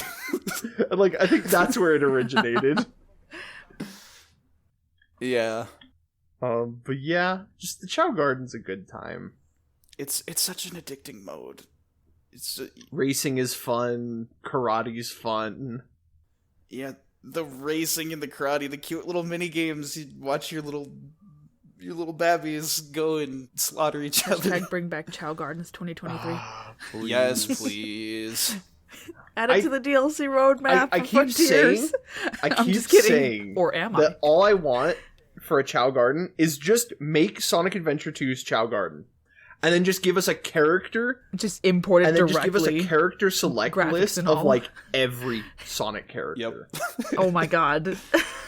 Just purely a game. Like, legitimately, you can bring back Tikal, you can bring back Chaos, you can bring back Chip, like, you can bring the Babylon Rogues. You can put so many characters in there, in this, and it would be so much fun. They can make it like an iOS game.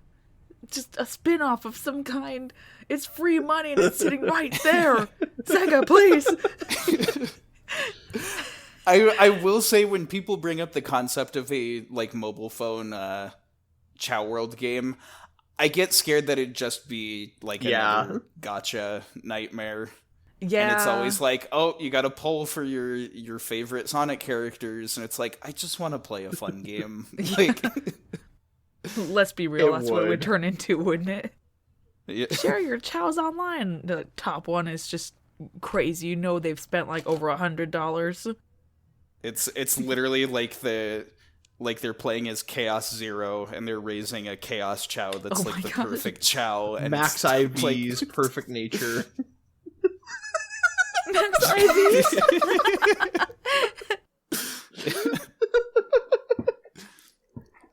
Has leftovers as a hold item. Ooh, this one's got guts. It's just Chao Garden becomes competitive Pokemon. Your perfect baby boy hatches from the egg, and you're just like, aw, what are its stats? This is That sounds like our version of like, what does its face look like? That's right. We kept. I want the V smile. Yeah. we kept getting the pointy teeth. Or like the squiggly mouth. Yeah. The droopy eyes. No! That, and then I also remember the broken tree. Oh, I have no idea what happened there. Danger Kid planted a tree. You need to post just edit in a picture of what that tree looked like, because oh my god, and the fruits are all dark green and gross looking. What happened? Are you feeding your Chao rotten food? Your Chao planted a messed up tree. seed or something. It was invisible. It was kind of cool, but I was scared you guys are gonna call like Child Protective Services on me. I'm like, it's a glitch, first, I swear. It was the first thing I saw when you went into the garden. I'm like, what is that in the sky? Why is there fruit in the air? Where's the tree? There's like fruit floating in the sky, and then there's that thin little Where's stump. my son? Oh man. Oh man. Oh. There's too much to talk about with Chao Worlds. Like we didn't even talk about like the classes where you go into the classroom and they're all singing and I know all the words to every Chao song. That is, if ever you had a talent that I was envious of, I think that's the one I envy most of all. I should probably explain. My sister went to go like bathe or something, and she's like, "You watch the Chao." So I'm like, "Okay." And so I just went to the classroom and just like laid on the bedroom floor like I did, and just listened to the music looping over and over while she was gone, and just I don't know, it just stayed in my brain. It's there forever. It never left. Yeah. I wasn't going to share that story, but since we got on the subject, I'm like, well, I guess I have no choice. It's a great story. No, it's trust me, like the second we end this call, like it's just like Chao Garden songs. like I gotta learn these. Oh my gosh. Maybe we should have made a separate part specifically for the Chao Gardens, because I feel like this is taking up the majority of the recording. That's fair. But it's also Chao Garden. I think it's worth it. Chao Garden. Anyone who talks about this game positively has to praise the Chao Garden, because it's so much fun. Yeah. It is. It's so boring. It's unnecessary. Yeah, whatever. I think with that, though, we probably should get moving on to... Yes. We've stayed on this subject far too long. Yeah, I'll try and keep my comments on the rest of this game that I love short. But gosh dang, the Chao Garden. Yes. A reminder also that at the end of our second part of this, we'll get to talk about like our favorite things from the game. So we don't have to... Oh, a nice little wrap up. Okay. We don't have to go all in on, like... Quickly, info dump everything! We are basically going to be the Sonic Adventure 2 wiki. Oh no. Oh no. Oh no. Exactly. Alright, but I guess to cover the story, our first section is City Escape, and that's opening of the hero story. Well, for me, first and foremost, I want to acknowledge that opening cutscene. Yeah. Because, again, I mentioned this in the Sonic Adventure episode, but, like, I kind of, like, fell off from Sonic and didn't really follow a whole lot. And then this was kind of, like, my reintroduction to the character. And this intro is, like, the best way to hook your audience. Like, just the Sonic busting out of the helicopter, dropping down into the city, and then just going. Is, like, it's so cool! Ah! Oh, man. It just makes me smile. But yeah, City Escape. Dude, there's so many good set pieces in this level. You know, like the snowboarding, the gun truck, the buy a Dreamcast run down the side of the building. Buy a Dreamcast, yes. All those dated old advertisements. Like, I'm playing this like 10 years later. Advertisements, especially playing Sonic Adventure 2 is habit forming. Don't turn it off. Chao soda. Oh yeah. Chao in Space 2. I wanted to go see Chao in Space so bad. It's good enough to warrant a sequel. Like, as a kid, I was like, I want to go see these movies. I'm not gonna say any specific Sonic Frontiers spoilers, but Chao in Space is a very interesting thing. I didn't even think about that. And I'll say nothing more than that. If you played the game, you know. Gosh, I didn't even think about that. Wow. I guess you got that Chao in Space after all. We finally got it. Oh my goodness. Specifically though, because like you can't talk about this stage without talking about the music. No. City, like Escape from the City, is so good. It's the fact that it's a vocal track in a level. Like, I'd never encountered a game that did that before. I love that song so much to the point that when the level got remade for Generations, I know everyone talks about the classic version, and it's really good and I love it. But the modern version added a third verse, and the first time I heard it, I legit started to tear up. Mm-hmm. That's how much this level means to me. It holds a special place in all Sonic fans' hearts. It's so good! I do love how it just kind of throws you in on the action. And I know that most, if not all, Sonic games do it, but like Sonic Frontiers, let me reference that. It immediately kicks you off into the cyberspace level before it's like, all right, now you have freedom, go and play in this open world. It kind of made me think of that, where Sonic Adventure 2 is like oh hey, you're moving, go. The police are after you. So, run. Yeah. Run, you can hear them on the speakers saying they're gonna catch you. Yeah. And there was just so much to look at, though. I visited San Francisco some years ago, and that was all I was thinking of, was just like, this is like Sonic Adventure 2. I'm gonna go flip over these cars now. I know. Seriously, those roads went like almost 90 degrees up. I was like, wow, it's just like Sonic. That is, I will say, that is a dream of mine to go to San Francisco, purely to have that experience of like, I'm in Sonic Adventure 2. Oh yeah, trolleys and lines everywhere. Like, there was no exaggeration. I'm like, oh, this City Escape was definitely inspired by this. I mean, like, even if you look up a picture of it, like, you look up a picture of San Francisco and you're like, yep, that's Sonic Adventure 2 right there. Mm-hmm. Well, that's what I love so much about Sonic Team. They were so dedicated to, like, accurately representing culture.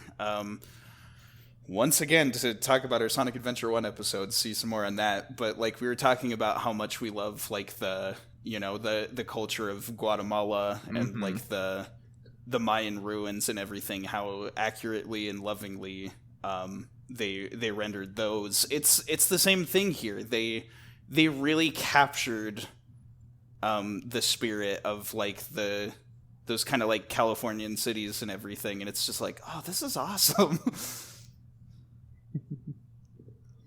I also wanted to throw just a comment about, like, I know everyone loves to dunk on Omo Chao. Yeah. Because, like, you know, it's the equivalent of, like, Navi's "Hey, listen," like, stop talking to me, stop telling me how to play this game. Yeah. I make the argument, though, that I'm like, Omo Chao is one of the best tutorials ever, because, like, if you know what you're doing, you can just ignore him. And even more so, you can pick him up and interact with him, which is so much fun.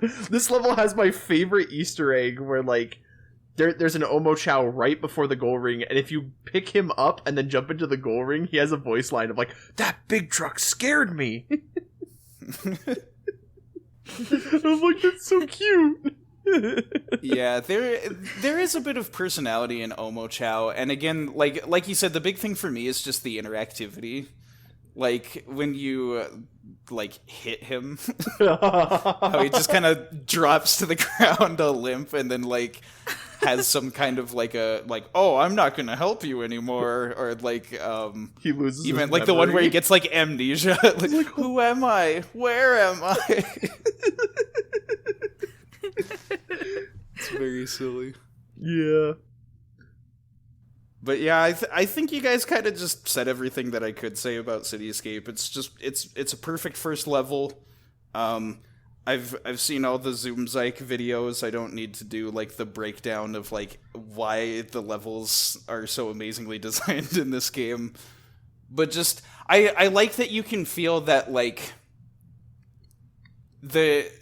the late 90s Tony Hawk skater influence. Yes. That this game was definitely under. There's the, Escape from the City is borders on ska music and expecting to hear Goldfinger any second now. Exactly. It's everything about it is just so cool, and the fact that it starts with you grinding on that ripped off helicopter part works not only to make it exciting and cool and be wow, Sonic's so awesome, but it's also the fact that it forces you to move forward. So if this is your first time playing a Sonic game, it sort of eases you into the concept of going fast, but it's very low stakes. Mm-hmm. You can't really bump into anything except for the cars, which don't hurt you. But it gives you that sense of speed, and you're whoa. And then after that whole section, then it's okay, now you can move around. Now that you've had a little time to kind of digest what's going on. It's just a really solid opener. Yep. And then from there, unless anyone had anything else to add, let's try and not spend as much time on every point. yeah. I felt like I had a little bit more to say on this one, but then we jumped to our first boss, which Bigfoot. I had an epiphany that honestly, its attack pattern reminds me a lot of the Egg Hornet from Sonic Adventure. Oh, I didn't think about that. Yeah, I see it. The way he kind of loops around in circles around the arena. He fires projectiles at you, and then look at you making connections. I know. I thought about that, but legit, it's just a cool first boss. It's perfect theming of all right, the military's after me. They sent the big robot to come get me. Yeah, and then from there we meet our antagonist, Shadow. It all starts with this. Whoa! Fourth Chaos.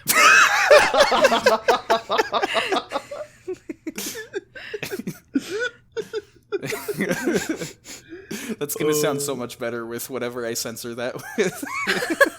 I'm sorry. No, it's gonna be hilarious. Oh man, if I will just quote this entire cutscene if you guys let me, but I'll make you eat those words. In the wrong interest of time, cutscene. I shouldn't. It's this iconic meeting between Sonic and Shadow. I don't know if we could even say anything that hasn't already been said, but it's just such an amazing scene. Yeah. I will say, because I hear a lot of people be like, how did the military mistake Shadow for Sonic? How many anthropomorphic hedgehogs do you see walking around? Yeah. Well, and specifically, what it's one of the things that I'll give the credit to Sonic X for, the way they shot that scene is it's a security footage, and it is dark, and you can clearly see the silhouette of Shadow, so that you as an audience member can look at it and be okay, I know that that's Shadow. But to anyone who doesn't know, it'd be oh, that kind of looks like Sonic, actually. That's pretty Sonic-y. So that makes sense. Did you guys just ever consider that maybe sometime Sonic would wear black? I'm just saying, like with the right lighting, you could you could mistake Shadow for Sonic. But yeah. Not to mention the rare times canonically that Sonic's in the public eye, like Sonic going super in Station Square. It's like, oh, Sonic can change color. That's just a thing that we see now. Maybe it's a different colored Sonic form. Like, who knows? That's true. Oh. Never know. There's plenty of answers for this crap if you want to. If you really want to get in there and Ian Flynn it, there's plenty of ways to to recontextualize the story. Yeah. But I really like this meeting also because this is the first time that, like, Sonic has, barring maybe Metal Sonic, somebody that can keep pace with him.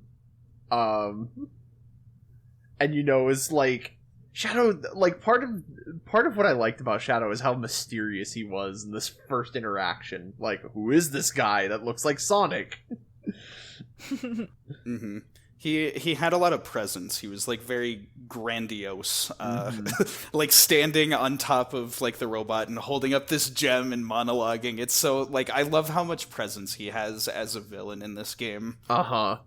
Well, and I like that shot of, like, Shadow looking down on Sonic. Like, it's one of those things that, again, it's beautiful cinematography right there that I love it. It's great. But this isn't our only new character introduction, because then immediately after we get to meet Rouge the Bat. That's right. Wild Canyon. I will always love that shot of Rouge just strangling Knuckles in that cutscene. What did you do to my emerald? He just kind of like, his head just like falls limp. It's so funny, Goofy like motion Knuckles capture. jumps up and shatters the emerald. And I love Rouge like insisting like that's my emerald, and Knuckles is like, no, it's not. Like, stop inserting yourself into this narrative. This is mine. Oh man, Wild Canyon. It's fine for a first level. The lyrics are whack. Echidona. Echidona, that's what I represent. Oh, the 100p raps. Oh man. They're so weird. I actually think this is a good, like, first treasure hunting level, though. Like, yeah, it is fine. I did say, like, I kind of prefer how Dry Lagoon handles it with, like, the two sections and, like, you rescue the turtle and ride it. We'll talk about it more when we actually get to that in part 2. But it's serviceable as a first level. I don't hate it. Riding the little, like, wind current thing is kind of fun.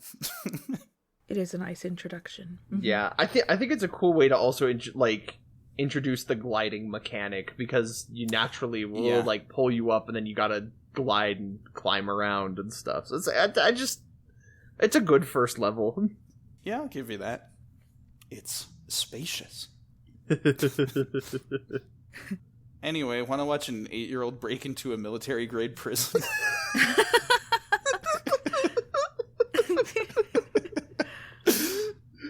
Can I also just say, I love the Tornado too.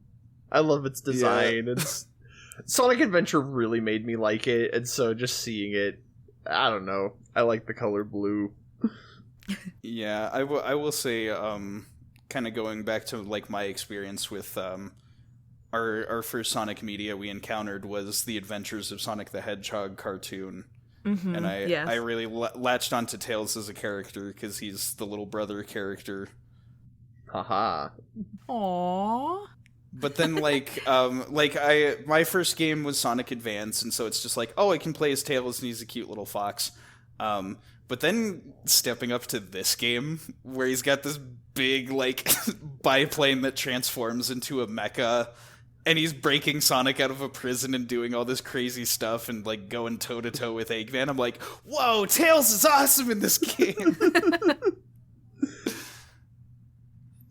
Yeah, it was very exciting to my young child's mind. I also like how this sets up like the Tails versus Eggman dynamic. Oh yeah, I miss my wife, Tails. I miss her a lot.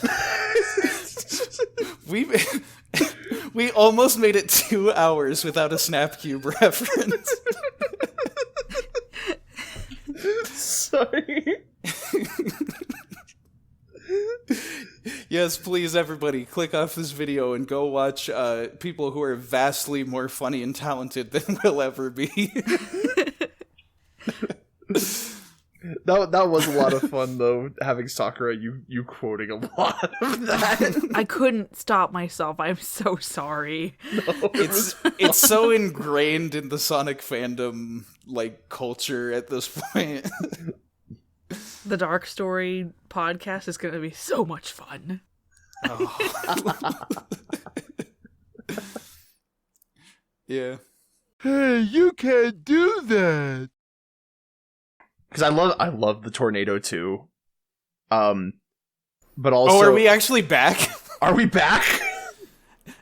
Jump cut! Welcome back to the podcast, everybody. It all starts with this jewel containing the ultimate power. The second part of this podcast.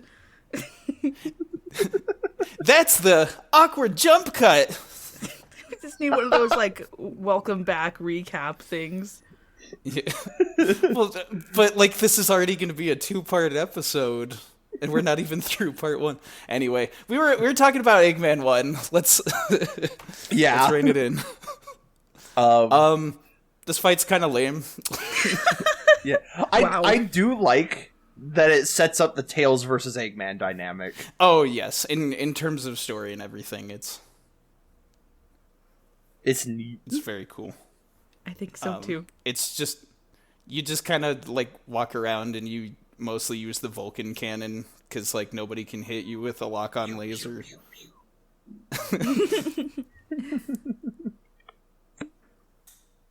You get in close. Eggman's got the little like boxing glove on a spring attack. It's like simultaneously the most genius thing and the dumbest thing. How did he pack a boxing glove in there and why? When I Oh, see you know that why blue he hedgehog, packed it in I'm gonna there. knock his teeth out or something. Yeah. I just imagine like Eggman punches Sonic and Sonic goes down. He makes the sound that like Glass Joe does in Punch Out. And then Just falls rings over. flying everywhere. Eggman didn't have like a good trap or anything. Sonic just, you've turned into a big time villain, Doctor. Like his death cry. No. No, his werehog. This I'm not recreating that. I want to have my voice for the rest of the episode. this is kind of a random tangent, but do you guys remember that one?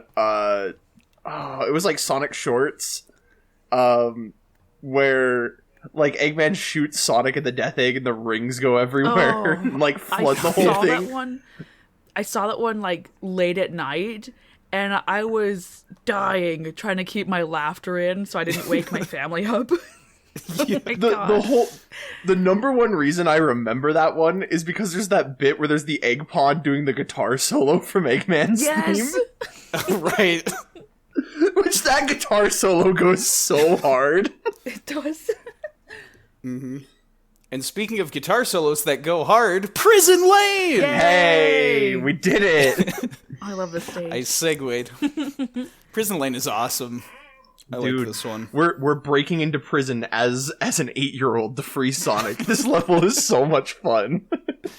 This is I think I already commented on this, like I don't quite remember all of what I said last time, but I just remember again, like I already loved Tails as a character in all of the previous Sonic media that I'd seen. But then going into this game and being like, he's got a giant robot, he's breaking Sonic out of prison, he's so cool. He really is. I love this stage, but, I focused on the Chao a lot, and so I used this stage specifically because it was easy to gather, gauges of one color, or chaos gauges, however you pronounce it, but, I'd get, like, a ton of purples, a ton of reds, and I would just like dodge around all the other ones. So that's why I played this stage so many times for. So City Escape for rings and Prison Lane for Chao items. That's a whole lot of okay to have to listen to. I have no idea. Okay. Oh man, there's also that bit where like, because defeating all the enemies opens a door, and then there's like that one little drone like up in the corner that you can't see. Yes. And so you like raise the platform so you can like the camera zooms out and you can see him. Oh my gosh. I got really good at that level, actually. I could, like, speedrun it. Probably not anymore, but back then I was going very quickly through the stage. The days when we were children and we had endless amounts of free time to waste. If I I could go know. on a little tangent here. Yeah. That reminded me of Sonic Riders. I had it for GameCube when I was a little kid. I had it, and I was so good at that game. Oh man, it was awesome. And then I think I lent it to a friend, and they didn't give it back to me for a few years. I think I did eventually get it back. I don't actually remember. I do remember actually having the game. I think I got it actually from 99 Gamers, if you know that website. But I got it from 99 Gamers, and I was like, oh man, my save file's still here. Oh, this is gonna be fun. And I was awful at the game. What happened to me? My powers. That is exactly what I used to be so good at Sonic games, and then like, yeah, again, I went to Guatemala for 2 years, and then I came back, and then I'm just like, wow, I'm just awful at like video games in general. Where did my talent go? I don't know if I'm just getting old. Because I remember, like, the day we welcomed you back, we had, like, the welcome back party, and there was a demo for on the PS3 for the Sonic Adventure 2 re-release. Yup. And I was like, after all these years, you gotta come back to Sonic Adventure 2, and I'm not going to judge. I understand. But it was quite the performance. I could literally hear the E-rank music from Sonic Unleashed playing in my head as I just fumbled my way through the level, and I'm just like, am I bad at video games? Really sad.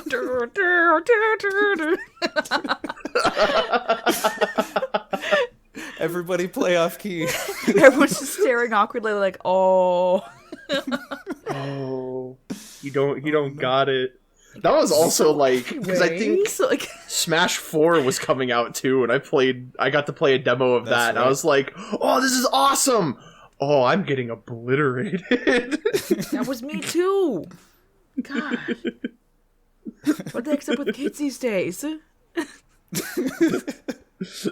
That's why honestly watching you play this game and just like flexing on so many of these levels.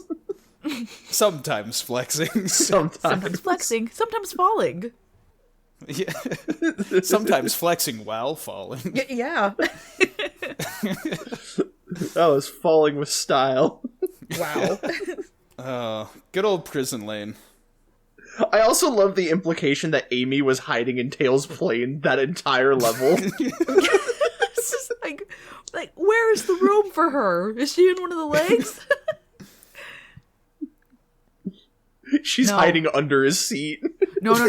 It's the same hammer space that they pull the Chaos Emeralds out of when they have to get out of their quote-unquote back pockets. I don't like the mental image that's coming from that. Sonic X made the point that like Amy can literally summon hammers out of nowhere. So like, I like that. right. That's funny. I do like that. That is canon as far as I'm concerned. Yeah, seriously. I guess the one thing I kind of wanted to talk about, like before Metal Harbor, there's the scene of Amy breaking Sonic out of prison, And, like, you know, she's have no fear, Amy Rose is here, and, like, it's silly or whatever. But the thing I remember, like, hearing somebody point out is, like, before goofing around and, like, teasing Sonic, the first thing she does is, like, shushes him and is like, keep your voice down. It's like, okay, she is competent. She knows what she's doing. And then, like, after gauging that it's safe, she starts, you know, goading Sonic into marriage or whatever. I also love how, like, technically, like, that cell that Sonic is in is the cell that Gerald was in, and there's all, like, the equations and the mad writings. On the one hand, it's like, isn't that a little bit creepy? But on the other hand, I can understand that it was probably a high security section of the prison.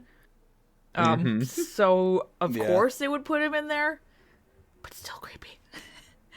It is creepy. Yeah. I love the thematic irony of it. You're gonna hear me say it a bunch in this podcast, but, like, this game, it's just a big dumb action movie, and I love it. It kind of is, isn't it? I'm here for it. It's so I'll like point it out a bunch during here, but there's so many elements to this that I'm like, it has all of the perfect ingredients of a big dumb action movie. Mm-hmm. It's just kind of that, like, yes, the actual concepts of the story and, like, the story itself is held together by, like, scotch tape and spit. But, like, yeah, but it's just such a fun, like, wild ride. There's not many, like, game storylines that have that kind of chaotic, fun energy. Mm-hmm. One that comes to mind for me is Kingdom Hearts 2. Yes. It's just so, like, absurd, the leaps in logic and, like, what the characters do. But it's just, like, so much fun that you can't be mad at it. It's so weird, because, like, the plot is so simple, but also complicated enough that, like, if you want to, you can read into, like, every little detail. It's true. Or you can just ignore it and just have a good time. Mm-hmm. I don't know, those are some of my favorites. So how are we feeling about Metal Harbor? I love that stage. It once again one of the best stages that this game has to offer. The music. Yes. I gotta say that in every podcast, but especially this one with this voice inflection. The music. The trumpets go so hard on this. Oh, so man. Good. So good. I love this one. If you didn't point out the music, I would have. Good. We're on the same wavelength and properties. Oh my goodness. Yeah, there's something about Metal Harbor that just embodies the sense of, like, freedom, of just, like, a crazy, like, prison escape. There's, like, the vast sea in, like, every direction, and just, like, the really exciting trumpets and the guitars. You get the light speed shoes in this level, which are chef's kiss. I mean, I know this is the level where you get light dash, but this has the best light dash like pathways in the game. I think it's just, I don't know, there's something so high energy and fun about it. And I know it's how silly I'm talking about the light dash, but I mean, come on, that's so cool. Mm-hmm. There's the missile launch sequence. Oh, that stresses me out. Yep. This is a hard level to get an A rank on. Oh yeah. Well, especially because there's the two levers that you can jump onto. Oh, there's, like, the higher, more difficult route. And your playthrough of it, you made sure to get to the top one. Flexing. I didn't think I was gonna. I was so sure I was gonna flub it. You cut it kind of close, to be honest. But I mean, you made it. Yeah. But, like, there's that. I also remember in the multiplayer, that stage, right before the missile area, there's a checkpoint. And then just the repeated, like, alright, I'm gonna die, and then I'm gonna use my attack to kill you, so I can try and run ahead. That's right. It's so messed up. We would reach a point where like our mind games got so intense on those multiplayer matches where like we would have to like skip the checkpoints so that way the other person couldn't abuse them. Yep. But then if you die, you would have to go all that way back. It's really bad. Oh man. That was a stage we played a lot of. Mm-hmm. Metal Harbor is a great level. It's so good. And then not to mention its transition into like, cuz like we're in the military like base on the sea, but then it like transitions into the jungle part of the island with the snowboarding section. Oh, that's right. How you come off the rocket and you like crash through the thing. You got your little board that's impossible to control. Has anyone ever gotten all of the items in that tunnel? Not There me. has to be somebody. If they have, I want to see it. I do, yes. Can we talk about how funny it is, though, that immediately after that sequence when you hit the goal ring, sometimes if you're going too fast, Sonic will just run off the platform. Yes. Yes. That is the most... Even to this day, every time I get to that point, I clench a little bit, just like... Whoa, okay, we're good. The level ended. Don't die. We're doing it. We're making our way through the podcast. So far, so good. Oh, Hey, yeah. that's... that blue hedgehog again of all places. I found you, faker. That cheeseman again, of all places. Cheesy? I think I'm the cheesy one around I'll make you eat those words. I'll make you eat that cheese. I remember a specific day where, like...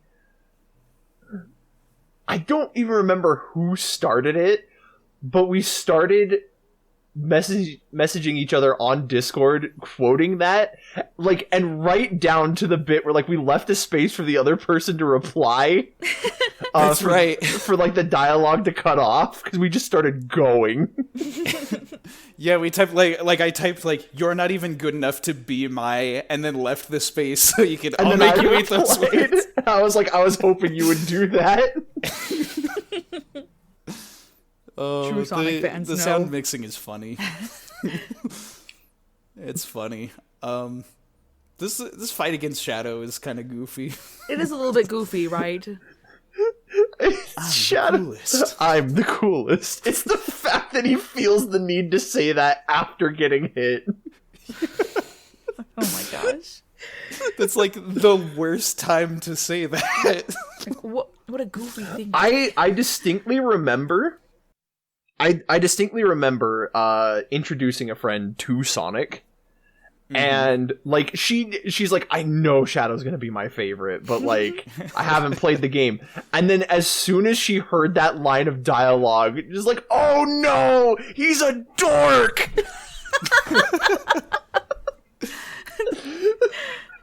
It is, like, they do play up Shadow as a big bad, but at the same time, he has kind of that dorky personality like Sonic does, and it's fun.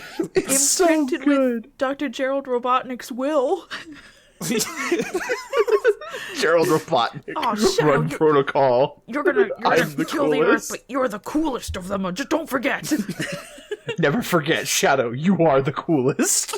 Revenge All for of Maria. you ungrateful humans will feel how cool I am. Yeah, keyboard typing, just like revenge for Maria, and you're the coolest. Or he learned that from Maria. I was gonna say he only remembered one of those things. Shadow, You're the coolest. give us a chance to know how cool you are. Maria! Maria! Oh man. But I also Oh yeah, go ahead. I was just gonna say, like, I appreciate how, like, this fight narratively shows how evenly matched Sonic and Shadow are. Mm-hmm. In that, like, Yeah. you know, the fight does come to a standstill, but, like, it's just it's really cool. Shadow's mouth just wide open. That makes me laugh every time.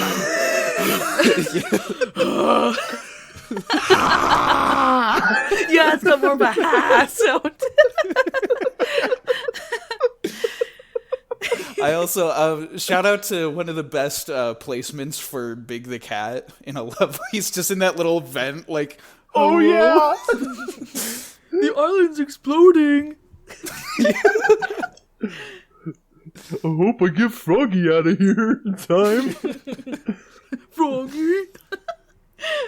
are you in there? No. Gotta find Froggy and get out of here right away. Quickly, steal Tails' plane.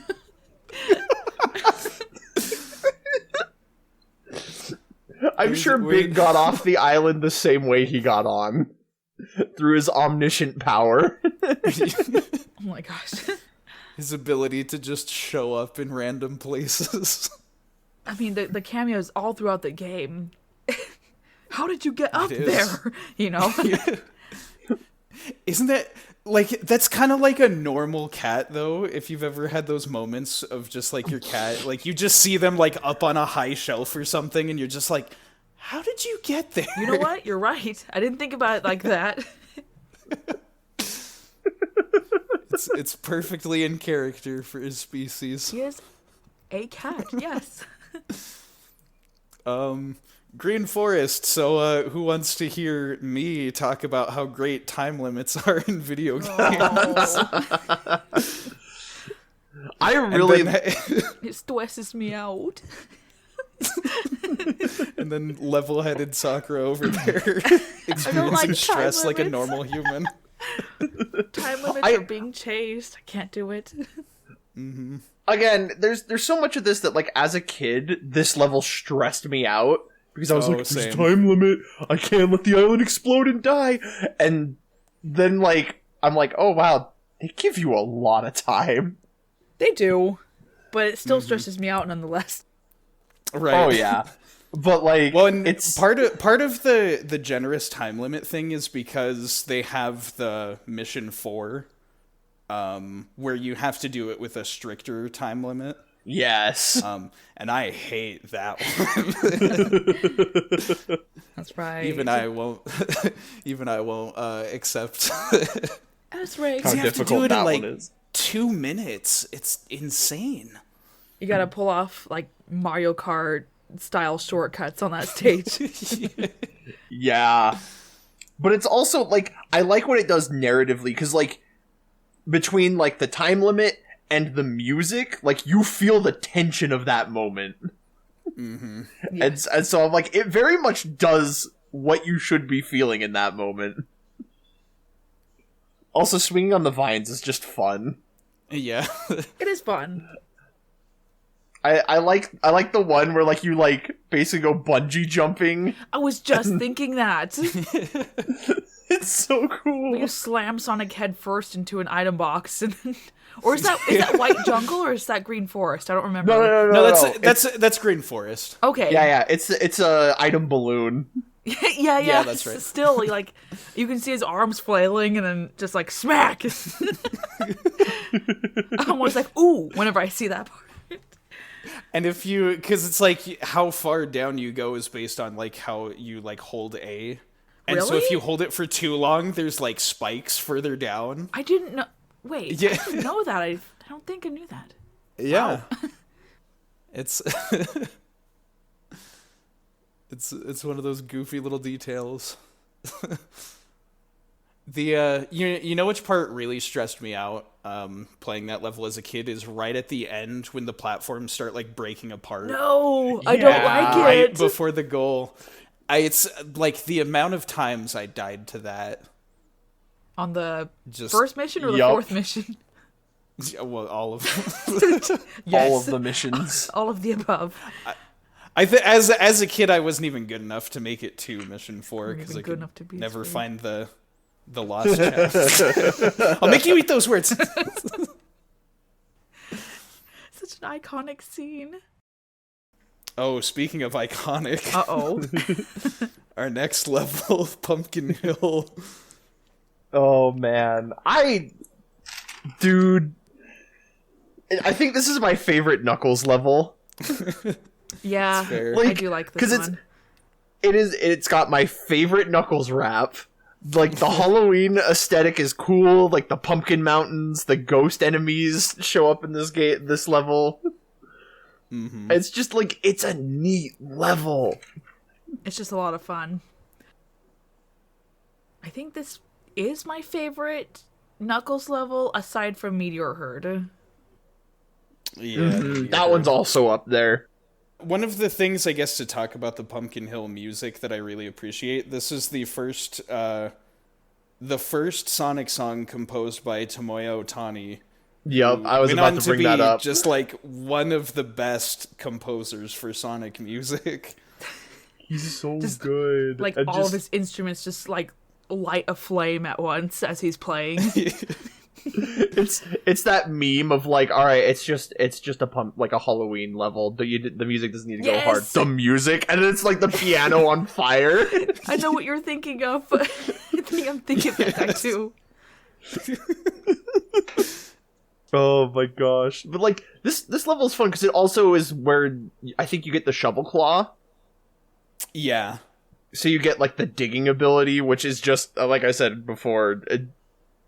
It's better in this than it is in Adventure 1. Oh, because you get the drill dive. You just whoosh. This level kind of captures a lot of what I really liked in SA1 about, which one was it? Red Mountain as Knuckles. Yeah, that's right.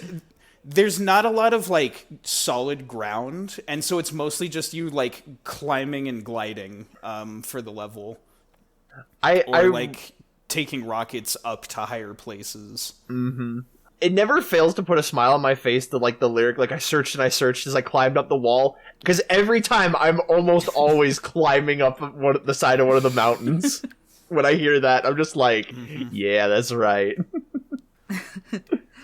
There's a cute little ghost church on top of the mountain. Mm-hmm. As well as the trains. I liked riding on the back of that train. Yeah. Just back and forth. I like trains. I almost went there. No, but I love the ghost trains. They're so cool. They really are. The bouncing tombstones. Right. There's what was the emerald hint? There's like an emerald that's buried like right at a grave. And it's like, this might happen to you if you do something bad. What? Is the hint.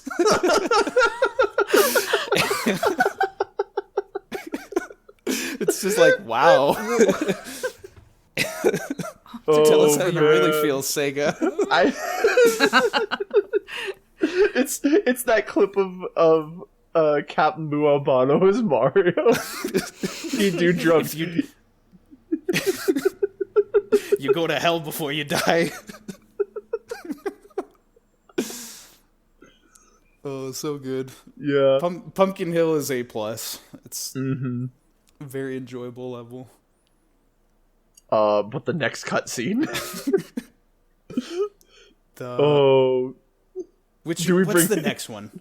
So the next one is Citizens of Earth, lend me your ears. Or more commonly known as, I've come to make an announcement.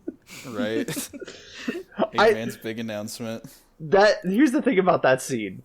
Before Snapcube permanently destroyed it and turned it into a meme, this scene carried so much weight to the story. Mm-hmm.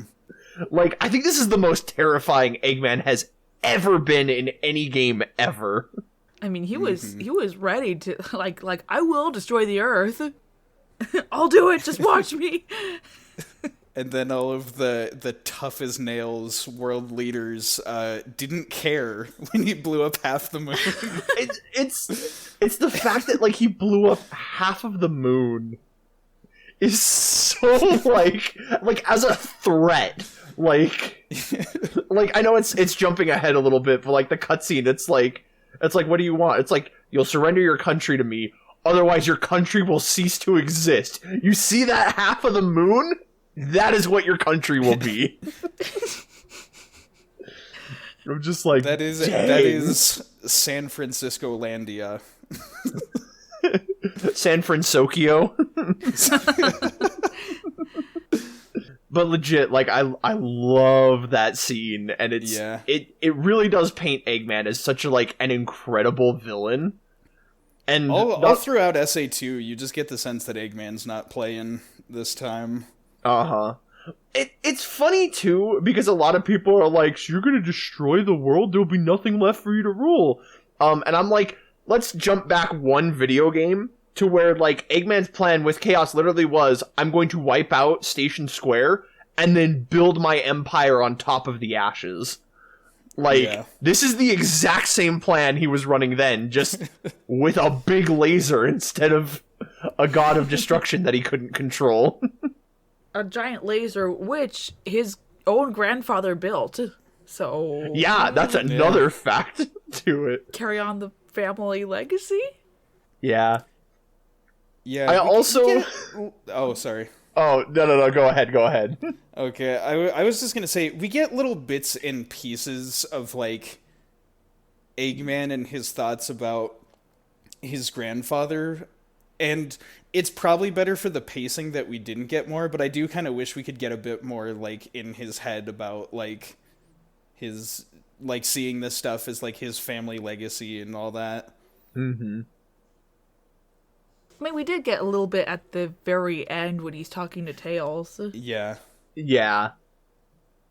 But, like, this scene is so cool. It's interesting, too, because, like, Sega's official statement was like, oh, yeah, the reason we haven't seen it in other games is because it's always facing away. Yeah, okay. It almost, you remember the end to, like, Kirby Nightmare in Dreamland? Like, how, like, the part of the moon explodes and it makes the crescent? Oh, that's right. Yes, that's right. Like, it almost makes me think of that. Wow. But, like, actually, again, to bring up Sonic X, they posed an actual solution, which was, like, there was an episode where, like, Eggman basically is like, I'm getting in the public's good graces. I'll even fix the part of the moon I destroyed. And he basically makes, like, a metal, like, contraption. I was thinking of that earlier, if that's right. That, like, hooks onto the moon, and then just from a distance, it looks like the moon is normal. Just half of it is made of metal now. We'll just agree that it's always at a third quarter. Next. Yeah. Yeah, it's something. Let me think. Is it Mission Street next? Mission Yes, Street is Mission next. Street. Okay. This is a good Tails level. I like Yeah. this one. Perhaps my second favorite Tails level. Yeah. I don't have much to say about it. I just think it's fun. You do get the jet booster. That's right. Yeah, you that's do get the right. jet booster. Which And then the mech levels become playable because you need that ability. the whole way you play those levels changes Yeah. from then on. Or is this the bazooka? No, the bazooka is later. Yeah. I also love that Tails has wanted posters. Yes. There's a Because whole like bio about But, like, him. if you think about it, he did break, at the time, a known criminal out of a high security, like, military prison. Of course there would be a warrant out for his arrest. Either arrest or it's like, you are going to work for us now. Yeah.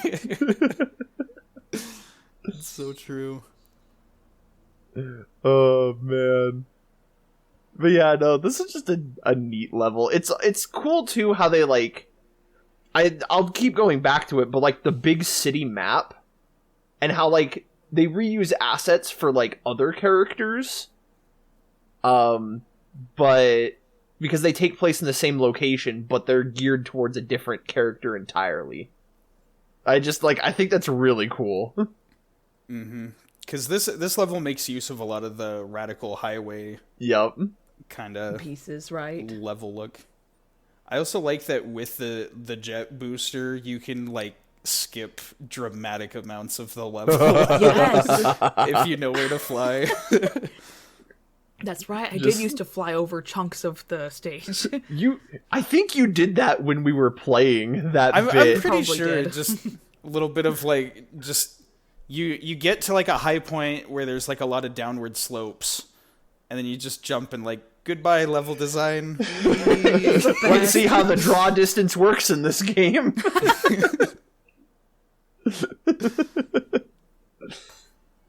Oh man. But yeah, just a good Tails level.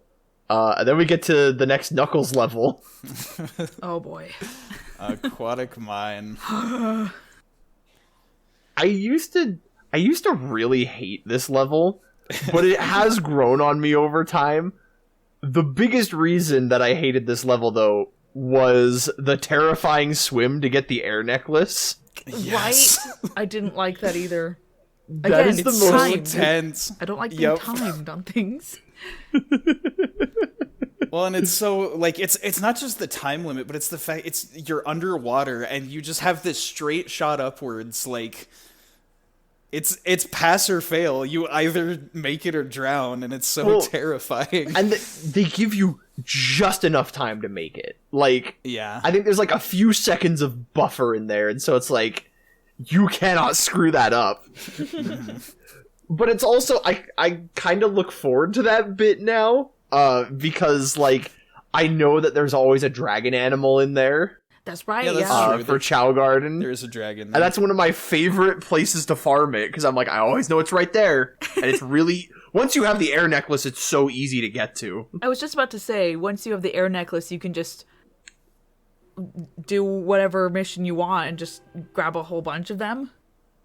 Do they carry over to the next... Like, if you keep doing the stage over and over, do they carry over? Probably not. Yeah, they do. They do. Because I found there's actually a place to farm dragons in Wild Canyon if you have the Mystic Melody. Oh. And that one is like really easy to get. So what I did for our which Chao was it, Crush 40? Yeah. I would just go in and out of Wild Canyon repeatedly. Just like grab the dragon and then restart the level and go in and grab it again. Yeah. I think one of the reasons too is like the music track is one of the more mellow ones, which like as a kid I was like, I want the guitars, I want the rock, not any of this slow stuff. But now like as an adult, I'm like, this track is so chill and mellow, like I love it. Yes. Chill beats to find emeralds too. It's I will say for me about Aquatic Mine, like, as a kid, I really hated it. Now I only kind of hate it. And that's, like, the best I can offer it. I don't know. Like, I like the chill music, but it's just kind of, it's hallways and corridors and swimming through stuff. And I'm just like, I want to be free. I want to go to Meteor Herd. I want to fly. It's messing with the water levels to get to different areas. This might be a controversial take. Would we go so far as to say it's like the water temple of this game? You know? I'd be inclined to agree. I don't even completely hate the water temple in Ocarina of Time. No, I don't either, right? But like, I think it's a fair comparison. It really is, actually. Like, Except here you're listening to lo-fi rap. Maybe that would have made... The water temple. Yeah, the water temple. That would I'm just imagining Link with the iron boots just jamming to, like, lo-fi. Where's that gif of Link with sunglasses just vibing? Ruto, lay down some sick beats! But yeah, from there Oh, that's right. Now it's my time to shine. Oh no. I just want to say, watching you play these segments is one of like my favorite things to watch. It's like the Not just like thing I've ever seen. in this game, but in like any vehicle like video game ever. So this is for those not in the know, Route 101. This is a section as Tails where instead of being in your mech, you're driving. It's a little like go-kart racing minigame. And the physics are very stupid. You can say that again. but they're also like you can take advantage of the stupidity to go really, really fast.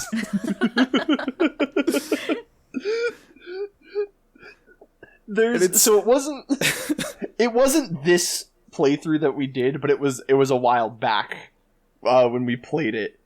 That like I distinctly remember that bit. We were just like Drift, Tokyo Drift, and just like because I bumped a wall and Tails like turned backwards and was driving backwards.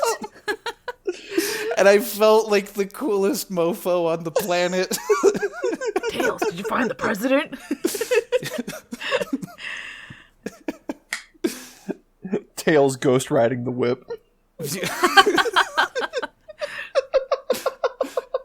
Sega, I have an idea for Sonic Adventure 3. Hear me out. No, Cheese, tell them what you did with how you drove. Right, so the speedrun strats, I think like the week before we did our playthrough, I was watching a friend play. He was doing like a Sonic Adventure 2 randomizer. And he's like, here's how you go fast in this game. When you use the drift, you can kind of do these like harder turns. But if you just like alternate like back and forth and kind of wiggle the car, there's no cap on your speed. So you just start building speed while your car is just kind of like wiggle, waggle, wiggle, waggle. Yeah, watching Tails just kind of like left, right, left, right, left, right, and then just like blasting past all the other cars on the road. I was like, what am I watching? Sonic, wow, he's fast. It's not his speed. This is the ultimate power, Sonic. Tails does have an emerald, like, powering his plane. Just this little kid in his tiny blue airplane car going Mach 9 it on all the starts highway. With this. A jewel containing the OK power. It's... I don't know, like, the game design part of my brain wants to say, like, oh, this is some, like, cheaply put together Mario Kart ripoff nonsense, and the level designs are, like, very lazily reused assets. But something about, like, the physics of the driving just always puts a smile on my face when I play these levels. I never even knew that was a thing. Mm-hmm. Yeah, like, it's like when I played growing up, I was kind of like, I don't really care for these segments. They're not, it's nothing. But then, like, watching you not just master this little mini game that they threw in there, but completely destroy it. Just dominating that level. Can you do it with Rouge? Yes. It's because it's the same controls. You can even do it in the kart race mini game, the extra one. Guys, I have an idea. Just kidding. We were talking about, like, Tails making the Luigi death stare. He just like knocks Soccer Mom out of his way, blasting past, just going lightning fast and just knocking over that blue SUV. It brings me joy. Oh man. The extra missions are absolutely horrible, though. Don't touch the walls and don't hit the other cars. Just sucks all the fun right out of it. Yeah, the extra missions are brutal on those. Let's see. I guess kind of moving on, we get to the famous San Francisco pyramids. Anyone might know there's a freaking pyramid in San Francisco? How come when I visited, I didn't see them? Oh, they were just facing the other way.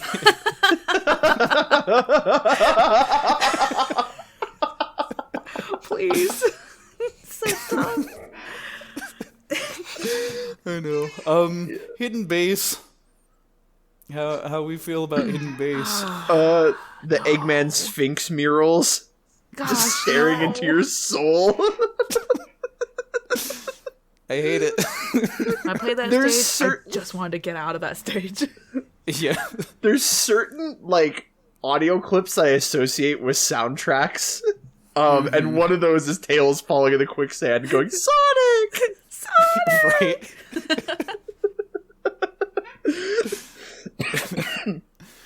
For me, it's more so like the kind of repetitive like guitar riffs, and then Tails going Sonic, and then me screaming in rage. My A rank. This is where you go though to get the green animals. Yeah, that's it is. right. That's right. The weird This is where you green like otters. That otter. There's that one room where you come up on the lever, and then there's like a billion of those monkeys, like all trained on you with the bombs. Yeah. Oh man. If I had to describe this level, it literally is just Tails. Okay. Like Prison Street for me. We talk about that one part of the stage where you grab onto that lever that pulls you all the way up, and then the camera locks and you have to jump and aim for the other lever across the room. Oh yeah. Oh yeah. That nonsense. So dumb. The dynamic camera angles of the statue and of Eggman. Its feet. No. You were saying all the wrong things today. I am. I'm so sorry. Had a long day. I'm tired, and so it's coming out in this. You're taking it out on my poor podcast. The ultimate king.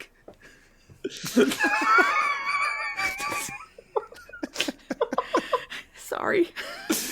That's technically not a swear. We're keeping that one in.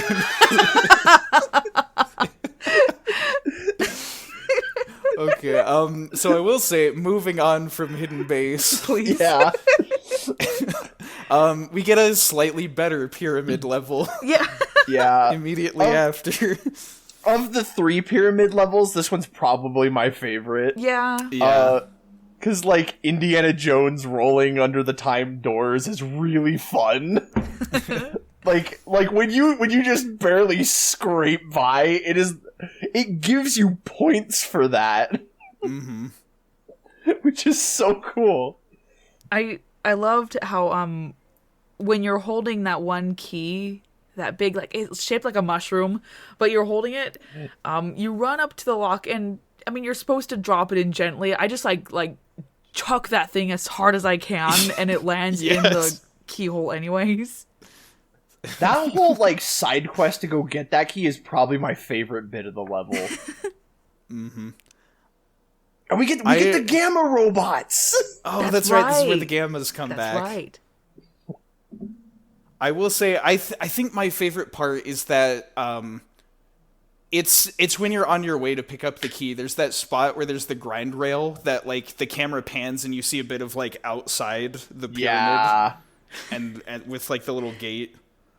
Because you can get some insane speed on that grind rail. Yes. But then it's just, like, you just get that really pretty view of, like, seeing the other pyramids outside.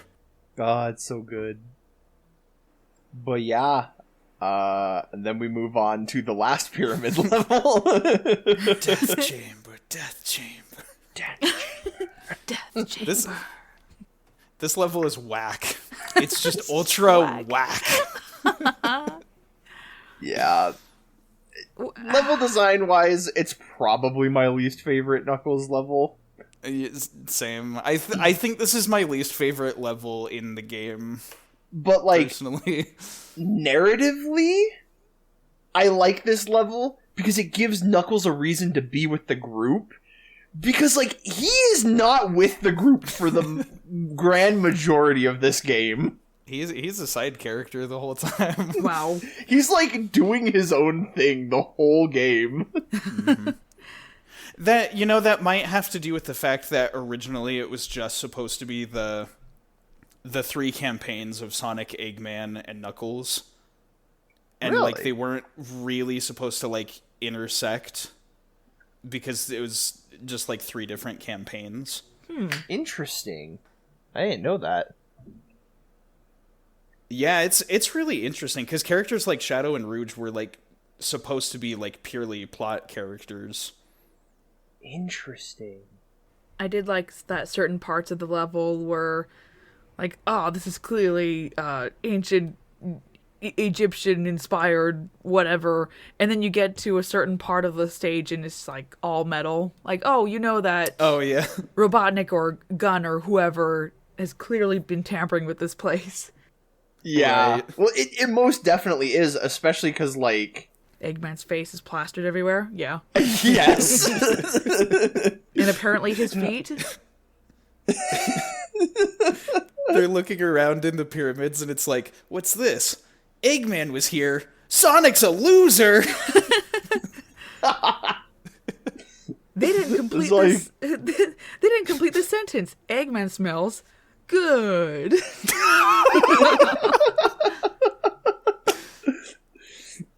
That's also, like... This is also where you get Knuckles, probably my least favorite power-up for him. The hammer gloves. Because, like, it makes sense that, like, these big things would help him bust through the metal crates, but they look so dumb on him. You got a ton of junk. You've got a serious spinal condition from carrying all this crap. You have serious issues.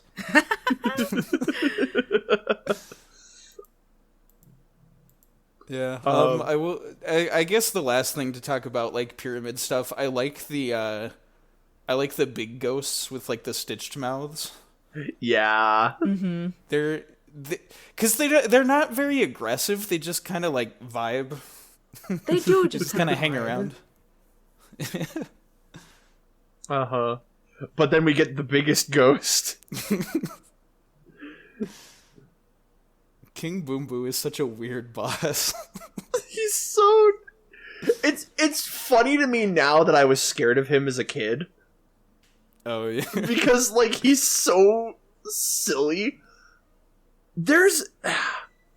I swear, though, he subconsciously created, like, this nightmare that I had as a kid that, like, I genuinely remember because of the way that, like, if you loop around to the other side, he turns around and attacks you. Oh. That's right, yeah. Because, like, I had this nightmare when I was a kid of, like, doing that to, like... This is such a weird tangent to go on. Like... Relevant? Okay, Joseph, I don't know if you remember, like, growing up, back in the house that we grew up in. Yeah. How, like, in the living room, there was the area where the TV was. And then there was, like, that little bit of open space above it. And then, like, that hallway, like, that it dropped in there. So it was, like, this, like, part of a wall right there. And I had this dream that, like, I went out there and there was a dragon. And I could see its head on the other side of that wall, and then I tried to go around it, and then all of a sudden its tail, like, came around the other side, and its head was like a crocodile. Like, the tail was like the head of a crocodile, and it tried to eat me. It was a weird nightmare to have as a kid, and I, like, vaguely attribute this thing in the game to... Yeah, it is interesting. On the topic of nightmares, like, now that you mention it, like, I remember as a kid, I did have a couple of nightmares about King Boom Boo. Just, like, chasing me and trying to chomp at me and whatever. And it was, like, I remember not being scared of this boss when we first encountered it. And then progressively, as I had more and more nightmares about him, it became harder and harder to fight this boss. Jeez. Like, when I'd go back and play this. I appreciate... Being chased. Can't do it, man. Yeah. He's just so weird. He ate so many Skittles and he's got a rainbow tongue. Taste the Just rainbow. let them sit there and just melt. Ew. I also love that he has a little minion holding the hourglass that opens the skylight. Yes. Mm-hmm. It's like, here, hold this. Take this. But I love how he like the light comes in, and so he like burrows into the ground. Like he goes into the ground and you can see his shadow. Like I love him conceptually because I think it's kind of neat. Mm-hmm. A lot of the mechanics of the boss are fun. I love that you can hit him multiple times in that cycle where you start chasing after him. Mm-hmm. Because it's like you punch him the one time and he speeds up, but he's still like just slow enough that you can catch him a second time. And so just like Knuckles. 2-cycling the boss. Knuckles running animation where he just... Like, especially on Meteor Herd, it's the funniest thing ever. Yeah. This is definitely, this boss fight is where you get to see Knuckles' top speed. It's silly. But this isn't the only boss we get. It's true, we get 2 back to back. Which is, that's so weird to me, but I kind of like it. Mm-hmm. It's some fun pacing, and we get Sonic's Tedia! Yes. Well, that's in the dark story, which I think the cutscene. Oh, that's true. The cutscene is better in the dark story, but like this boss fight is better in the hero story. It was clearly meant for Sonic. Well, it's because you can jump out of the quicksand. Yep. But I love that cutscene of like, Eggman showing up, this is like the first time that they've actually seen each other in this whole adventure. And I guess technically Sonic saw. Oh no! This is the second time because I forgot about the president's limo. But it's how cocky Sonic is being, and then he sees the golem and he's just like, oh. Like He's right behind me, isn't he? Just big egg golem hand coming to crush Sonic, and then just, this is me. You're probably wondering how I got into this mess. Oh man. But no, I really I think this is a cool boss. Cuz you can tell that like Eggman very much found these pyramids, unearthed this giant titan in there, and was like, Who built it? You could be useful. and then just like how he just kind of cannibalized whatever else was in these pyramids. It's like, this is mine now. Did the ancient Egyptians basically just construct a stone Gundam? I mean, realistically, I like to think that the pyramids were a base for Gun, and so, realistically, Gun could have built it. But why? But I also like this idea you've put on the table now. I always figured out that I figured the pyramids weren't this was an Eggman base, because if you notice when you do the level that in the dark story is Eggman here, there's a bunch of gun enemies running around, but then when you do any of the pyramid levels in the hero story, it's always Eggman's guys. And so I always thought that he this has all been underground right beneath Gun's nose. Oh yeah. And so this is another thing that again, just Eggman, it was probably some guardian from some cursed Egyptian tomb that when Eggman took over, it came out and then he slapped the restraining mechanism on it and it's like, you work for me now. No, bad. Oh man. You guys ready to go to space? Yeah, oh my gosh, the spaceship cutscene. That was so funny. It's good comedy. It's so good. That high render and then man. It's the Master Emerald's in there. That's okay. What? Don't touch that lever! They all scream as the ship flies out of control. It's funny too how Sonic is still kind of dismissive of Knuckles, because they're still technically rivals at this point. I guess that's true, huh? So it's just like, Sonic's like, oh, don't worry, Knuckles, it's just the Master Emerald shards in there. It's not important or anything. And then, of course... Knuckles is just like, what? I like to imagine that Sonic was piloting this ship, and then, like, as soon as he said that, Knuckles shoved him out of the way and took the controls. We have to go back.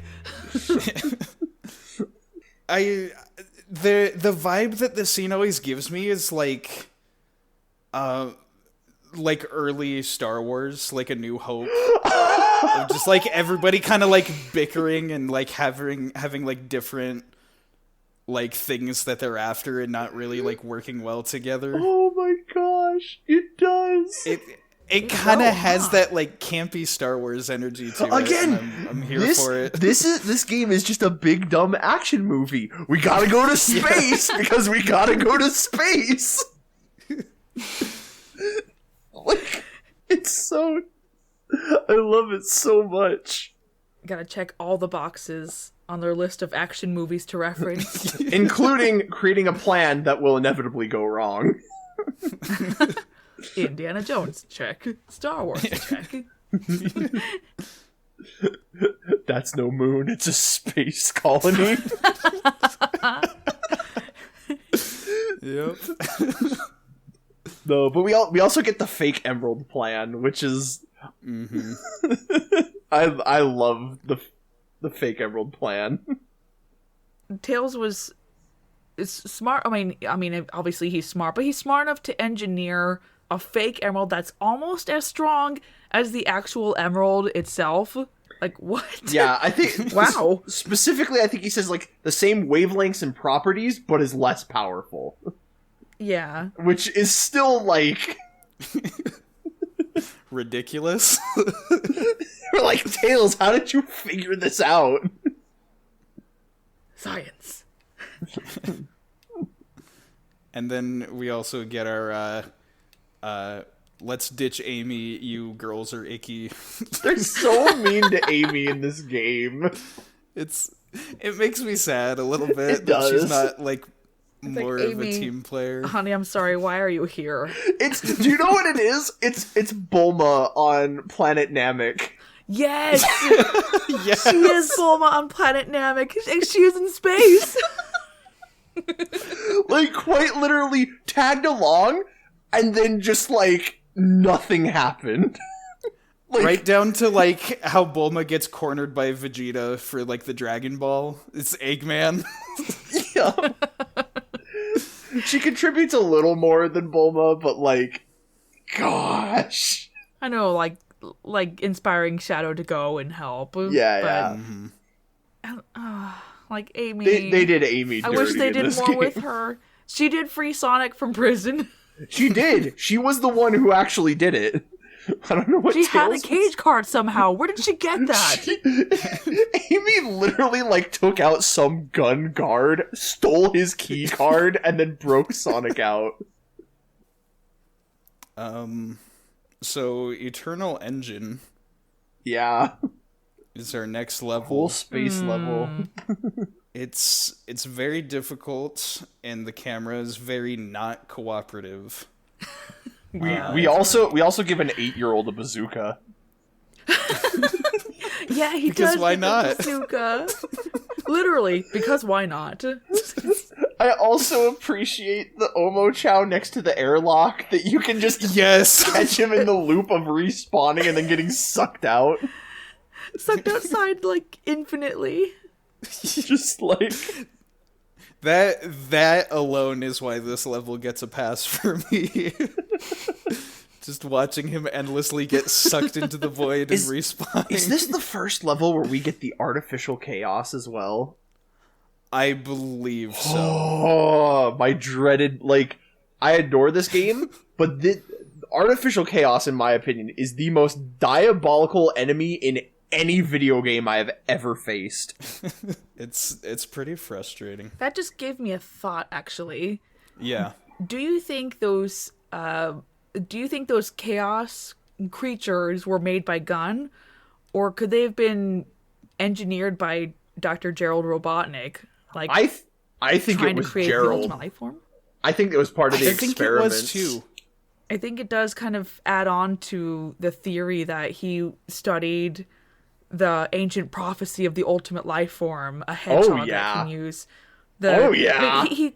The bio lizard, like I mean, I don't think it certainly wasn't that size, that huge when he first made it. There were notes that said it kept growing in size, but clearly he had some inspiration, probably from Chaos's design. Oh, absolutely. Well, because he had And then to he's like, well, this sucks, so this isn't working. Let's try the hedgehog. And that worked.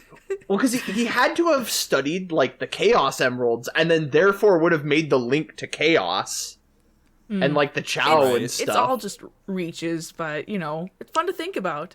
Yeah. Well, there's definitely some credence to Gerald being the one to make the artificial chaos, because I believe in Shadow the Hedgehog that is a plot point, because there's a mission where it's like a flashback and you get Maria as your partner, and she's saying like, oh, the artificial chaos have gone out of control, and That's so right. the She mission does is to say that. destroy them.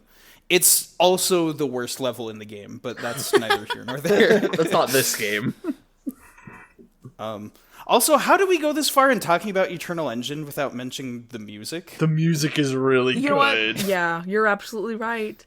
It's so good. It's really good. It's all the Tales music, I swear. It's Good space levels way are too fun. Speaking of good space levels. Meteor Herd, baby. Yeah. Oh my Oh, the jumping is so fun in this game. You just go flying. yeah. And punching meteors? Yes. Yes. Yes. I think one of the most fun things is getting to the highest point and then drill diving all the Oh my way gosh. back down. So satisfying, yes. It's so good. So much fun. Just hearing the looping sound of the as you're just like falling further and further. That's called falling with Restore my style. velocity. A weapon to surpass Metal Gear. Oh man. I also I love that part of the stage is the boss arena. where Yeah. the Rouge fight happens. It's so cool. That is really nice that they added that. It's really cool too because like it adds some like it's not just like some arena that was just there. It's like, oh no, this is like an actual location here and you can run around on it and stuff. It's Don't almost fall in the lava pool. well, that for some reason makes you fly up. well, I mean, go in to get the sunglasses, but Oh yeah, that's right. It's so That's where dumb you that get the sun. they like come off as soon as you jump. It's like, man, Yeah. I want to look cool all the time. It's a it's a cool idea for a power up. Maybe needed a second pass. Yeah. Another revision or something. Like, was it really necessary? No. But does it make him look cool? Yeah. yep. Yes, it does. Yes, it does. And I think that's part of the fun of the sunglasses. We need a mod that just makes the sunglasses colored like a standard black color, and just take away the filter that comes on screen when you put the glasses on, so it just looks like he's slapping style on while he's searching for the emeralds. Well, that's the thing though. Knuckles was kind of a trendsetter because you look at the character designs for Sonic Riders and how they're all wearing the sunglasses. That's or true. Some equivalent. Like, it looks good on Sonic characters. On the one hand, yes, but on the other hand, look at him in Sonic Adventure 2 with all of his equipment, and you would tell me that's a trendsetter. I'd make It's easy, the guys. argument. Just carry around your whole bedroom with you. Yeah, Knuckles is like, so what do you think? And Sonic's like, I like the sunglasses. I honestly think that it's the big it's the thing that lets you break the metal boxes. Yeah, it's like dragging on the ground, clipping Just into so the floor. clunky. Because like Knuckles' fists are already massive, And then that just adds even more volume to them to make him look even more ridiculous. You know, you could have asked if you needed help with moving.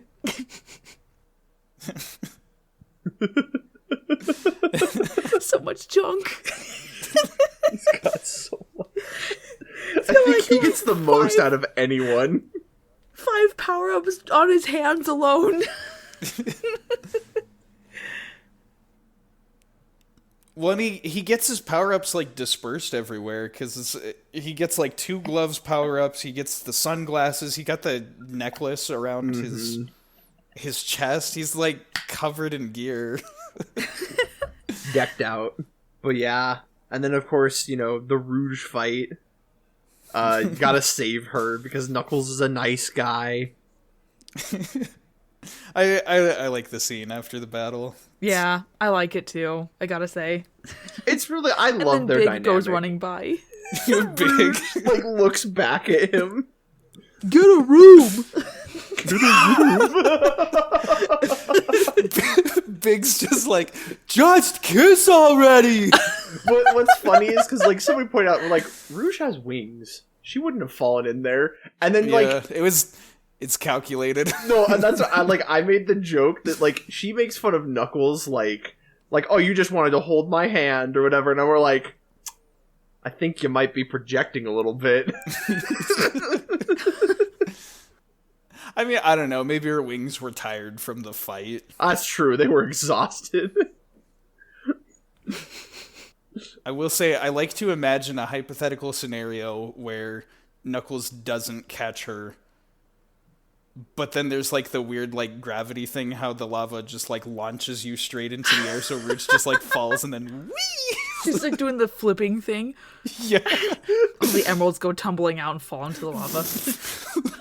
No! The Master Emerald's just, like, 3/4 of the way complete. Just, it's got a big hole in it. Like, Knuckles, what happened? I lost a few pieces. I failed my ancestors Angel today. Island will never fly again. That's right.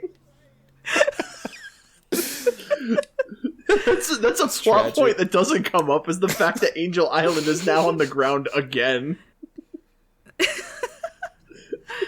Oh, you know. It's just like the Master Emerald's just got a bite taken out of it. Fruit gummy. No!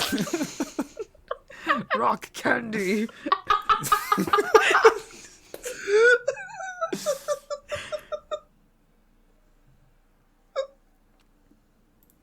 I think you broke me I will. with that.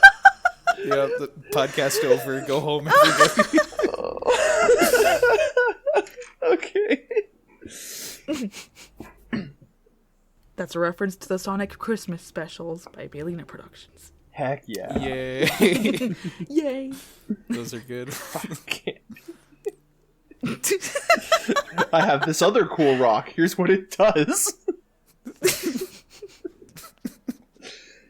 Oh, man. Oh, I just looked at the next level.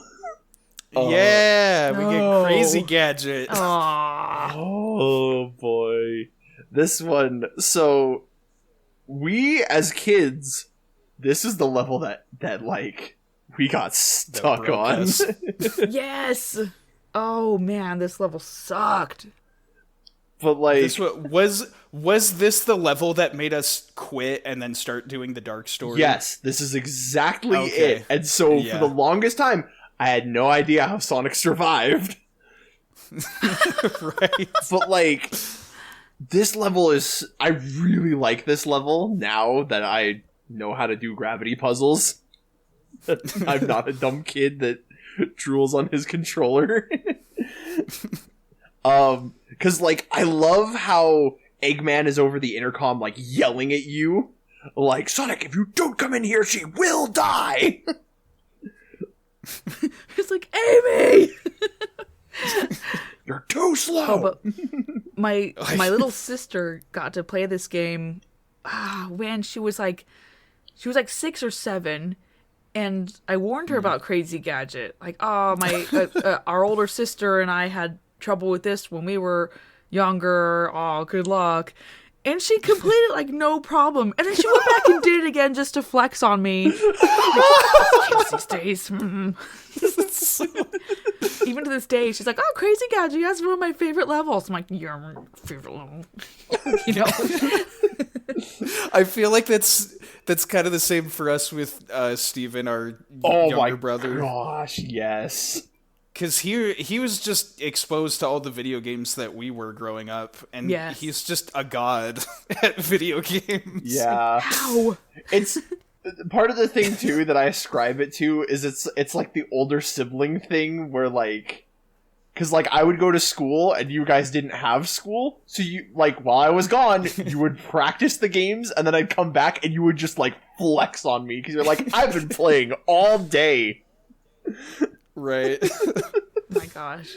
But he's so good, and so like I totally relate to that because there'd be so many moments of like, oh, this level's really hard, and he just beats it like it's nothing. I think the reason why is because those 3D games are kind of what like this newer generation started with, but for people like us, we started with like Sega Genesis, Super Nintendo, like that sort of thing. Those side-scroller 2D ones, we had to like actually work our way and learn how to play the 3D games. Whereas these kids are just like, oh, here's a video game, play it. And then they just learn. That's how they learn. They start out with more advanced things than what we had. Precisely. I'm flattered that you think I'm that old, but my first like console was the N64. So oh, he's so little. That was ours. I think it was more. Well, to be fair, we also just jumped into gaming a bit later than. Oh, that makes sense. Than most of the crowd. Yeah. Mm-hmm. But like what I was saying though is like I actually do like this level. I think it's pretty neat. It also has one of the funniest recaps. Our plan was perfect until Eggman snatched Amy. It's like Eggman says he'll trade Amy for one of the emeralds. I'll have to think about that one. Like I'm like, Sonic, why are you so mean to this girl in this game, bro? He does clarify that he's joking, but it's still just like, dude. Her life is in danger. I love. I'm just joking. that final stretch where like Eggman's like, well done, Sonic, but you'll never make it through this room alive. Ha ha! Because it's like obviously Eggman is still like he still wants Sonic there so he can expose like the plan. But also he's like, but if I just kill Sonic here, then like that's that.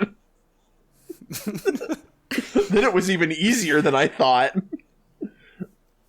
Yeah, it's Crazy Gadget is really chaotic, but it's got a lot of good narrative use. Mm-hmm. It does. If you can tolerate the floating Tetris block section at the end. I hated that one. There's also that bit where I think you hit a spring or something, and it launches you so fast that the gravity changes. Oh yeah. which is ridiculous. I also love how they introduce like the upside down grind rails, so that's like, oh, now you can like hang from them. Like I think that's so cool. Yeah. Yeah, that upside down backwards bit was so disorienting. And yet like once you get it, you're like, "Oh, okay," but at first it's just a tricky situation. Yep. Oh, and it's also got that really cool light dash moment where you like go out into space and then like loop back around into the other door. Yeah, we also get the chemical plant like tubes. Oh, that's right. Are you if I can go back to the upside down bit, I think when I was younger too, what I would try to do is I would either lie down or I would turn around and just basically be looking at the screen upside down essentially to play that part. I think it worked, but you know so what? Good. I think I tried that too as a kid. I think I did too. That's so amazing that we all thought that. That thought never occurred to me, that little memory of me trying that. I don't know, it just came up suddenly.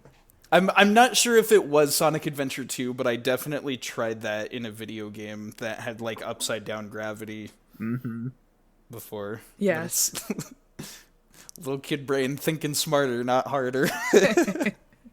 Was it though? Yeah, no, it was hard. It was so much harder. Because then it's like, cool, now I just have to beat the level before all the blood rushes to my head. Gotta beat it fast. But then we get, in my opinion, one of the best cutscenes in the whole game. This moment is ridiculous. Eggman just straight up pointing a gun at Amy. Like, Eggman's 300 IQ play to outsmart an 8-year-old, and Tails' face when he realizes he got tricked. But also, like, Sonic's like, you've turned into a big-time villain, Doctor. Like, I love that. I love that bit so much. It's such a good, like, clashing of character personalities. But also, like, Sonic's final moments there, where, like, you know, Eggman's like, I'm gonna blow you up, Sonic, this is finally the end.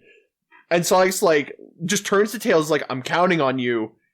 And then just, Amy, take care of yourself. Like, that's Sonic's like, alright, I could very well die right here. I need to set things in order, and those are the two things he does, is make sure Tails has the situation under control, and then just, like, Amy, you take care of yourself. Which shows that he does care! As much as he's a bully to her in this game, he actually does care.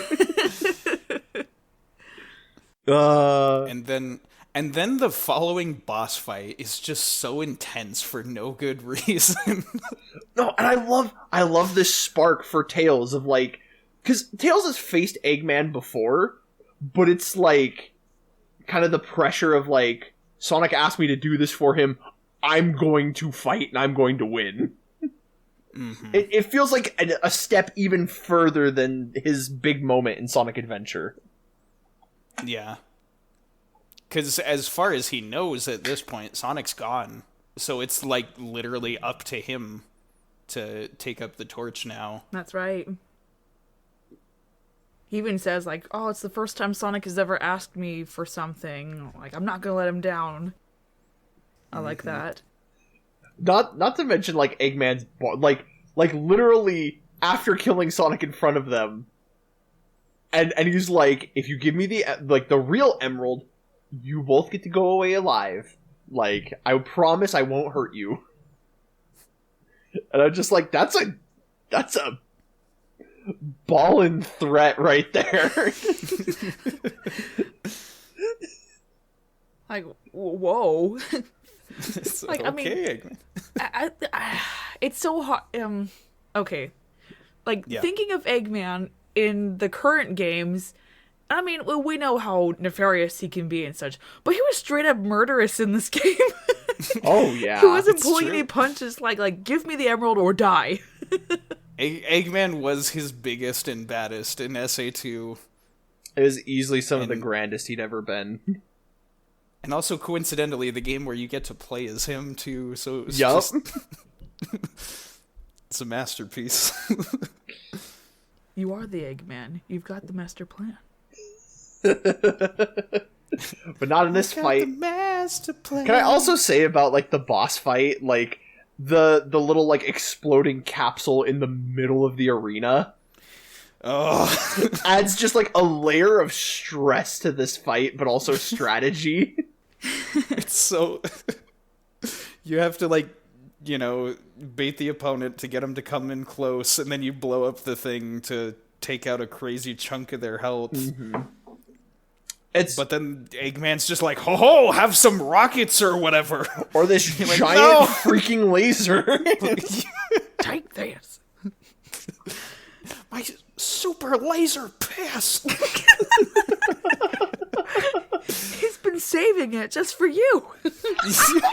Ew. I hate that. File that under r/thanks, I hate it.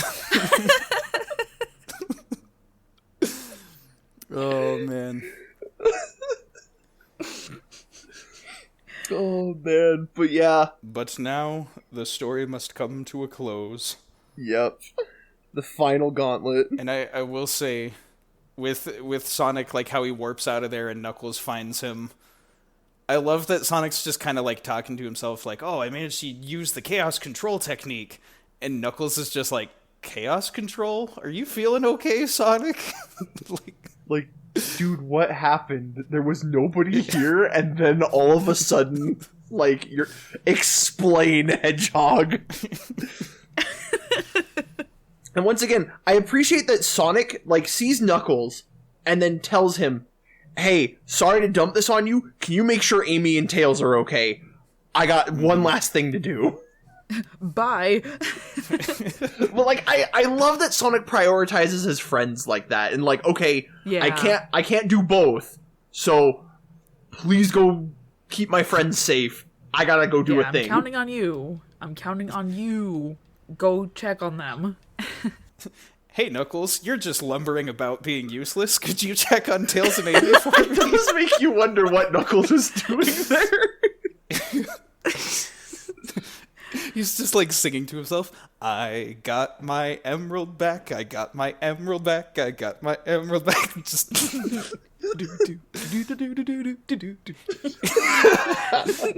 you know me, the fighting freak, Knuckles. You ready? But yeah, Final Rush. What an intense final level. Yeah, I'll say. Yeah, well, especially watching our playthrough where you missed the checkpoint. That stressed me out, but I'm like, no, go back. You just kept going. That was so stressful to watch. I kept dying at the same part. Like, what did we just say? It was, I think it was the karma catching up to me, because I had so many of these moments in the playthrough where I played well, and you guys were just like, wow, speedrunner over here, this guy knows what he's doing, and I'm like, it's all a fluke. It's just karma just building up, and it's like, watch this. Get a load of this. That's enough looking cool in front of your friends. This is payback for Route 101. Basically. But it's so interesting that they're just like, you know, we haven't put enough grind rails in this game. We're gonna put them all here. Sir, we've got about 50 extra rails that can't fit anywhere else in the game. Where should we put them? I have an idea. Send them out into space. Slap them in the final rush. The one place where capitalism hasn't gotten to. Space. Space. I gotta know, Sakura, did you as a kid, on that bit where like there's the big grind rail spiral, yes, did you try and jump and shortcut? I think I tried at least once or twice. Yep. And saw that I was not a good enough gamer to do such a thing. So I was like, I'm gonna stay uniform and safe on this rail. Because like I feel like smarter when you're like falling towards those rails, it lines up so perfectly. You can see it. You're like, I can cut out a big chunk of the level if I do this. You know what? I think one time I did attempt it, and I went through the rail. It just fell to my death. I was like, well, clearly I wasn't supposed to do that, and so I just played normal, but... Again, harkens back to the bull that I mentioned earlier. I have some memories of playing this with Steven, and both of us just being like, even, like, it's technically not faster than just going on the grind rails. Because, like, you go down the rails so quickly, whereas you fall kind of floaty and slow. Mm-hmm. But just both of us trying to, like, not even trying to win the race anymore, just see who can make the jump. It's more like you're a coward if you don't. Yeah, basically, like, both of us just leaping off and going, I hope I make it. Just cruising just down cover there. your eyes, here we go. It's just so many, like, botched attempts that, like, the race isn't even progressing. We're both just, like, sailing through the air, like, trying to make this stupid jump. Yep. And then somebody finally makes it, and it's like, yeah, I'm so good at the game. All right, first try. First try. I'm the coolest. Oh man. And then we get in my opinion the other like coolest cutscene in this game. Mm-hmm. Like just the Sonic and Shadow like right before the final battle. Their little banter together. Yeah. Mm-hmm. It's okay. I do love how... Oh, Oh, sorry. no. You go ahead. Just a quick comment. I do love how Shadow's shoes are just so massive that when he walks, they go up to like the middle of his back. Yeah. Oh. I know I've mentioned this on the podcast multiple times, but I'm going to do it again. It's specifically like cuz Shadow asks him like what are you anyway? And it's Sonic's, what you see is what you get, just a guy that loves adventure. I'm Sonic the Hedgehog. And it's been a thing with me, and like I said, I've said this so many times on the podcast. I love heroes that are heroes by choice. Like, it's one thing for a hero to be compelled to like, oh, I gotta go on this adventure and, like do this thing for, I don't know, I gotta save the princess or I'm the chosen one or whatever. It's destiny, yeah. Yeah, like destined to do this thing. Sonic is none of those things. He is literally a guy that just is a thrill seeker. He loves adventure and, it's in his theme song. It doesn't matter. I do the right thing because it's what I want to do. And so it's just, this further reinforces that, which is also really cool with, like, Shadow. I'll probably talk about it more in the Dark story. But, like, Shadow is like, who is this guy that just showed up out of nowhere and called me a fake? And then now he's all of a sudden learned how to use Chaos Control with a fake emerald. And I love that... Sassy lost hedgehog. But I love that, like, you don't get that in the Dark story. You don't get that bit of the cutscene of, like, Sonic being like, oh, you actually saved me. Like, I owe you one. Nah. And, like, acknowledges that, like, that's how he got out. Which is why, because we got stuck on Crazy Gadget as kids, for the longest, I was like, how did Sonic not die in that capsule? Mm-hmm. We were right there with Shadow, wondering how he made it out. And it does. And if you beat the Dark story, it doesn't tell you. You gotta play the hero story to find that out. Mm-hmm. It's one of Shadow's biggest mysteries, besides his amnesia thing. Once Sonic Heroes rolls around, it's just like, how did he survive? How did he? I thought I was the coolest. Is this guy actually cooler than me? We'd better fight and figure it out. And I love Shadow's, like, line, because, like, Sonic's like, I just a guy that likes adventure. And then just Shadow's like, okay, I can't let you live. Your adventuring days are coming to an end. Like, this is where your adventure stops. Little does he know, we were the Sonic Adventure all along. Maybe the Sonic Adventure was the 2 battle we met along the way. Wow. Maybe the true Sonic was the adventure we met along the way. I like yours better. It's chaos. It's stupid no matter which way you slice it. So the actual boss fight, I love the lighting here. So cool. It's perfect for a final encounter. There's the kind of like the faint blue glow that's on the characters just makes everything look really intense. Running through, like, the falling, like, platforms in space. It's so funny. It forever ruined that movie for me, but, like, I had a friend who watched the movie Black Panther, and they got to the end and they're like, this is just Sonic Adventure 2 battle. But, like, it looks so cool. And, like, I love just, like, the way the fight opens with, like, the music and the drums, and then, like, the characters running at full speed, like, neck and neck is so cool. That last fight is I mean, you only fight Shadow one other time, huh? Whatever. But I mean, it's just so cool. I love this one always. And this one, like, this is, I'm over here just really trying to champion Fumie Kumatani and like all of her songs in the soundtrack. This, for True Story, which is the music for this last battle, it's so cool. It's really good. It's so good. Way past cool. And I love mechanically how the fight works in that, like, it's a race because you got to keep up with Shadow, because if you fall behind, the platforms will fall and you'll die. But then, like, Shadow can't fall behind because he just Chaos Control warps back.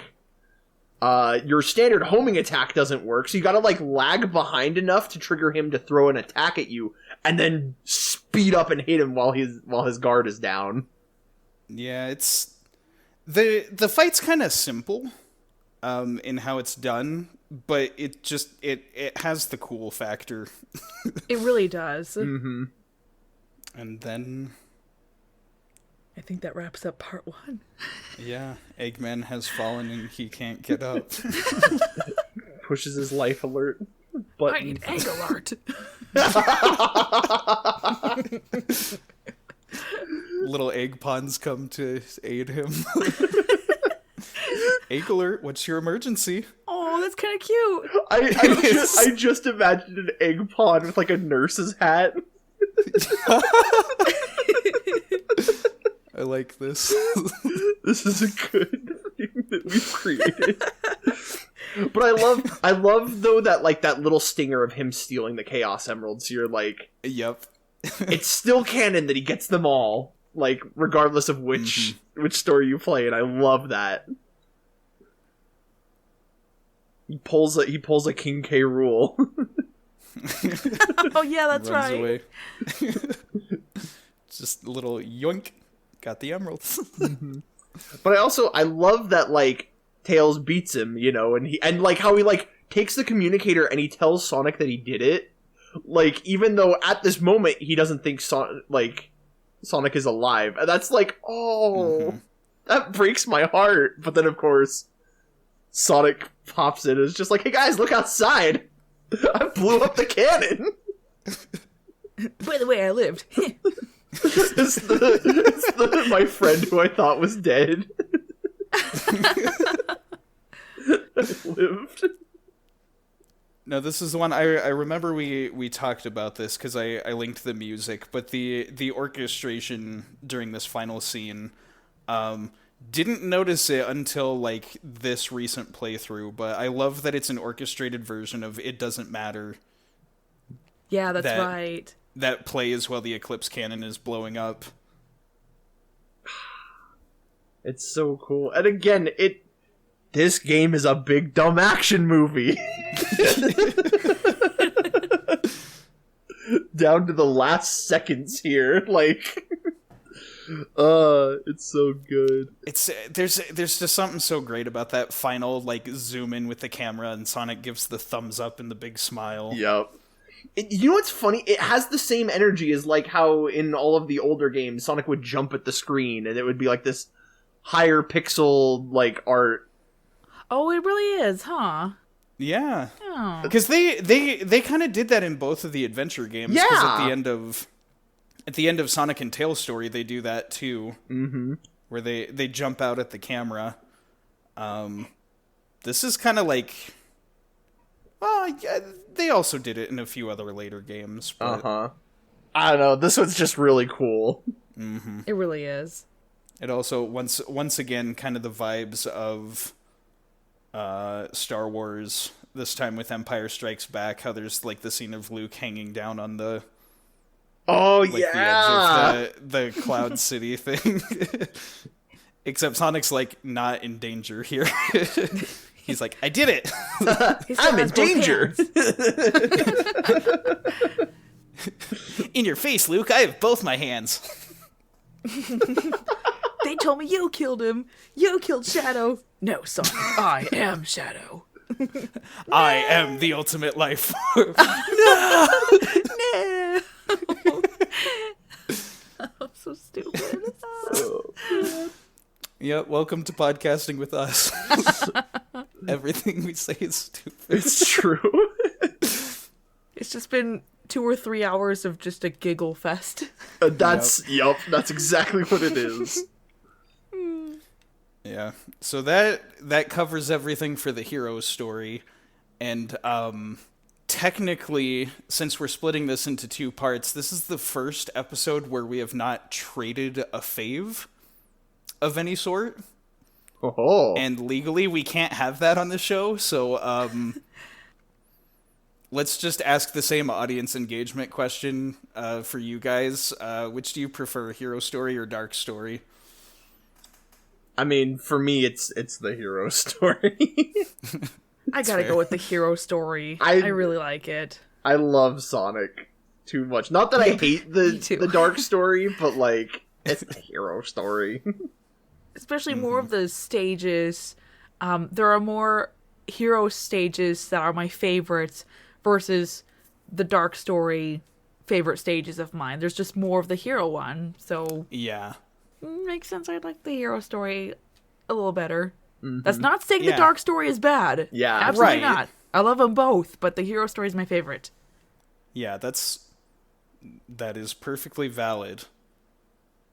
So for me, I like the last story. Whatever. That doesn't count. No, but I think I'm there with you. I like the hero story, mostly just for the characters. I like seeing a lot of just the fun, cool stuff that the heroes do. I think what it is, the hero story has a little more of a positive energy to it. Right.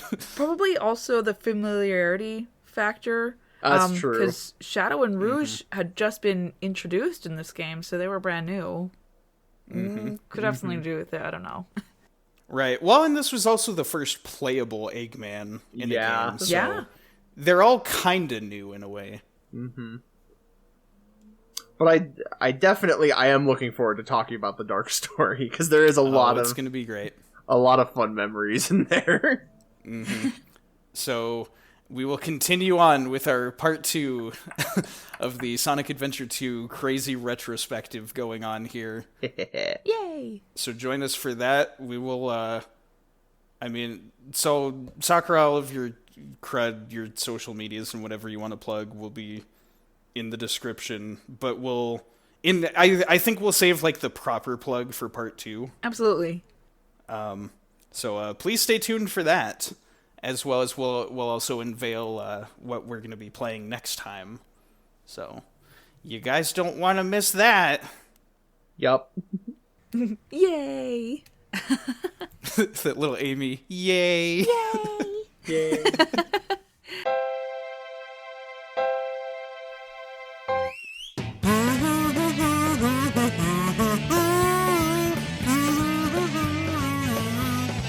Oh yeah! All right.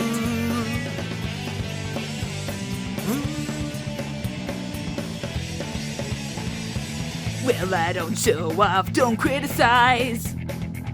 I'm just living by my own feelings, and I won't give in, won't compromise. 'Cause I only have a steadfast heart of gold.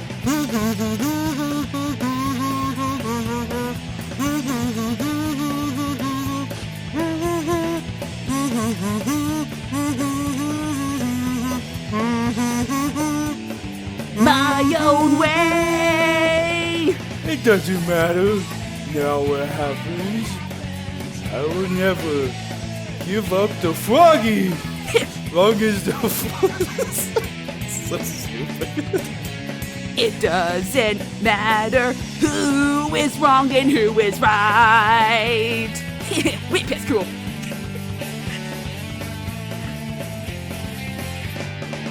Well, I don't look back, I don't need to. time won't wait, and I've got so much fishing to do. Well, Where do I stop now? It's on the blurring, so unclear. Well, I don't know, but I can't be wrong. It doesn't matter. Now what happens? I will never stop give fishing. up the fight. I really like fishing. Fishing is a lot of fun. Place all your bets on the one you think is right. You are gonna bet on me though, right? Wow, wow, wow, wow, wow, wow, wow.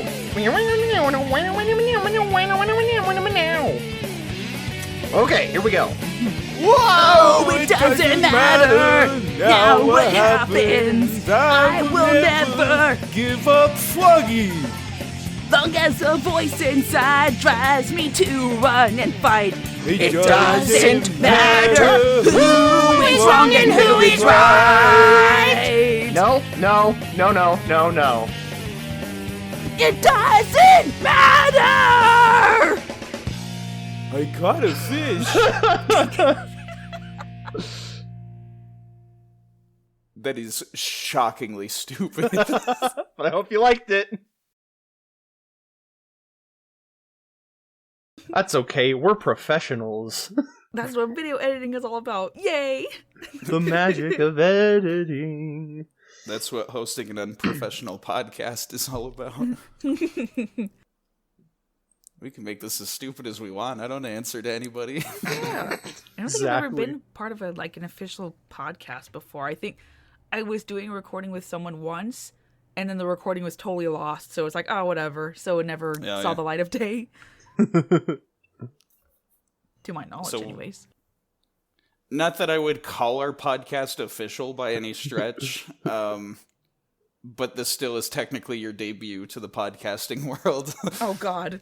I mean, oh, yay. It's real easy. You just have to sound cool 100% of the time. You cannot say a single stupid thing. And then smash cut to when we had my wife on here, and I was like, okay, remember to say something stupid so we can put it at the end for the bloopers. Oh, God. Just immediately, she's like, something stupid. Ta-da! The most, like, deadpan, like, oh, yeah, yep. Fits right in. Oh, yeah. Okay. I had an important question that I probably should have asked before we started recording. Were we going to do the karaoke, the opening, or... So we're still kind of noodling some ideas around. Okay. If we get to that, because recording it has been a bit of an issue for Sakura because of background noise and stuff. Basically, the one time I had free time, it was raining so hard I thought my window was going to fall out of my bedroom wall. Oh my goodness. Yeah, I was like, I can't record in these conditions. We want to just get started? Sure. I've got our opening joke. Oh, that's right. I don't know what you're doing. Oh. I don't either. This is the fun part. We have to try and sit in silence while he comes out with this joke that we have no idea what it is. That's going to be very hard. I know. I can also, I mean, I'm sure there'll be some pause for laughter, but like I can also like split apart the audio so that that's like, true. Our voices don't overlap each other. I also forgot. I typically do that. I'm recording my own audio now and not you recording it through Discord, so you get all of my lag. Yeah. I forgot we're professionals. Oh, Discord, we love you. It's unfortunately the best we got. And then we'll just go. Okay. Cool. Oh, I'm so excited.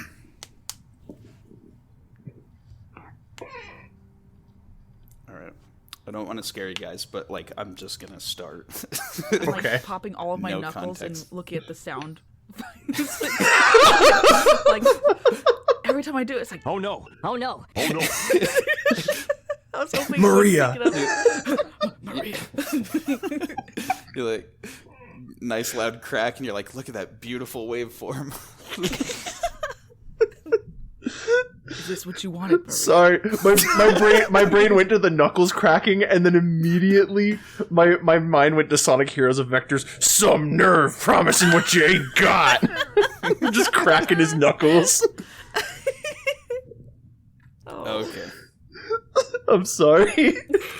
I'm like, should I start? Do we have any more gaffes and goofs? I didn't know if you guys could hear the knuckles cracking, but I've got the audio We file. couldn't. We couldn't, but your audio file could. The wave file is right in front of me. I'm like, oh, I see it.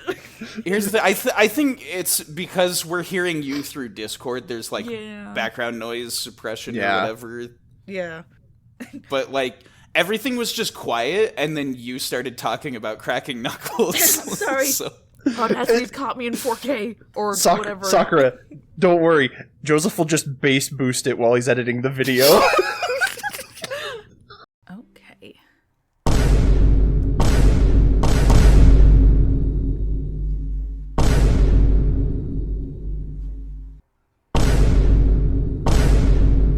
I'm like popping all of my knuckles and looking at the sound. I need to learn not to scream because I'm gonna like clip my audio.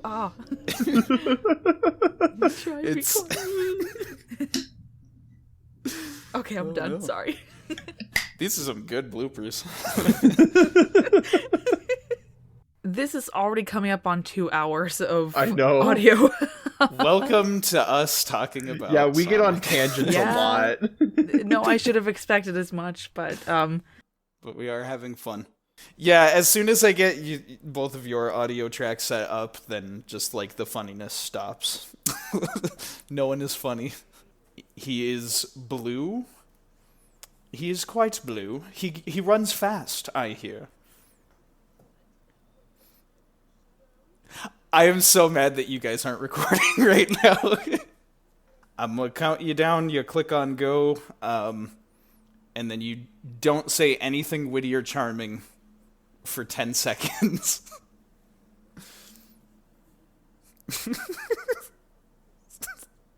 Stop being funny off camera.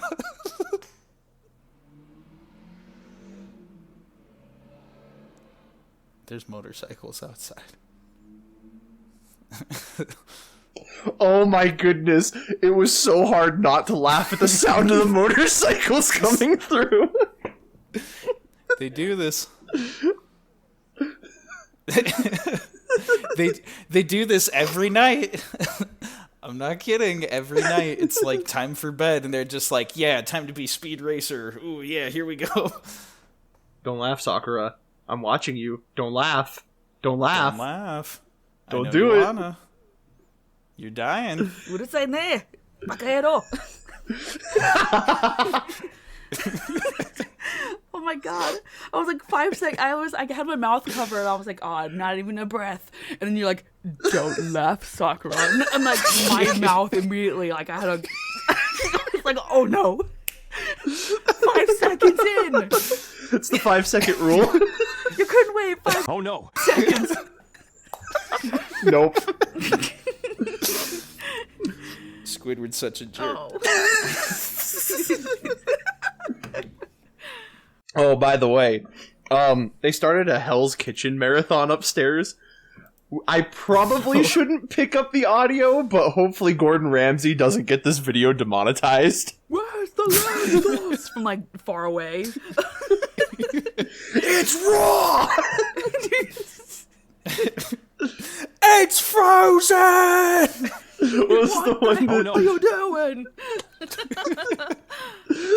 it's the one like this game is or this meal is so unfinished that EA tried to sell it.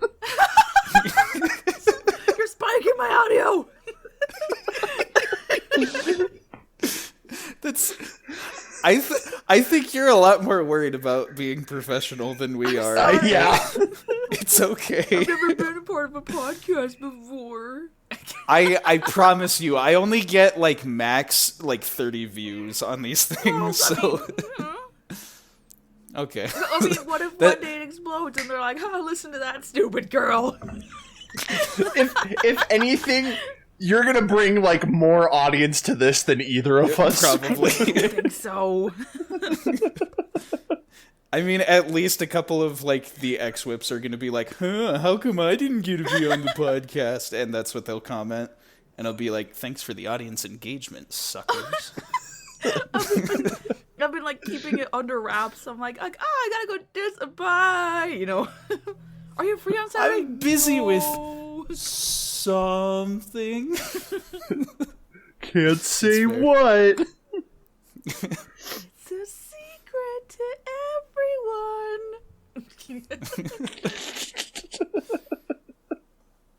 So I hear it's a secret to everyone, and my mind immediately goes to Brawl in the Family. Oh. It's a that's secret right. to everyone. Oh, Link bombs the wall, and then he finds the guy like playing with dolls. And he just, it's a secret to everybody.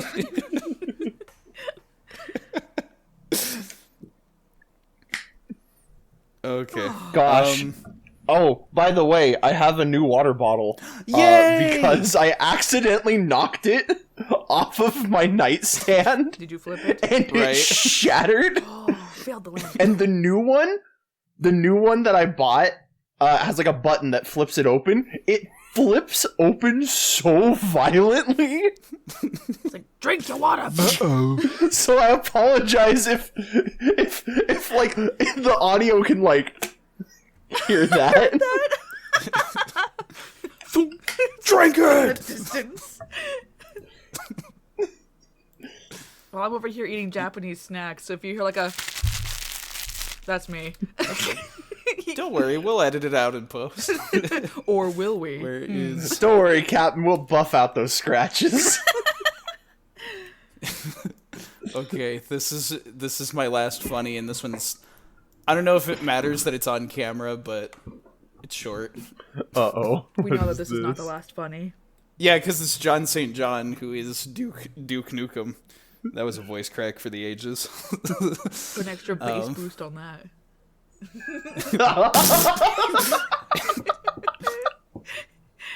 Welcome back to Sonic Adventure 2! Okay. Sonic Adventure 2. Hero Side Story! Can you imagine? That's the Chaos Emerald! They all actually sound like teenagers. They got like awkward voice cracks and stuff. What's gonna happen to Tails?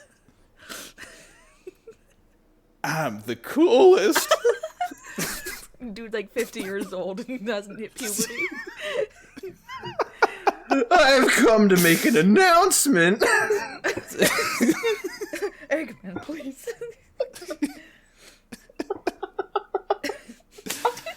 Oh, yeah. Ooh, hedgehog of all places.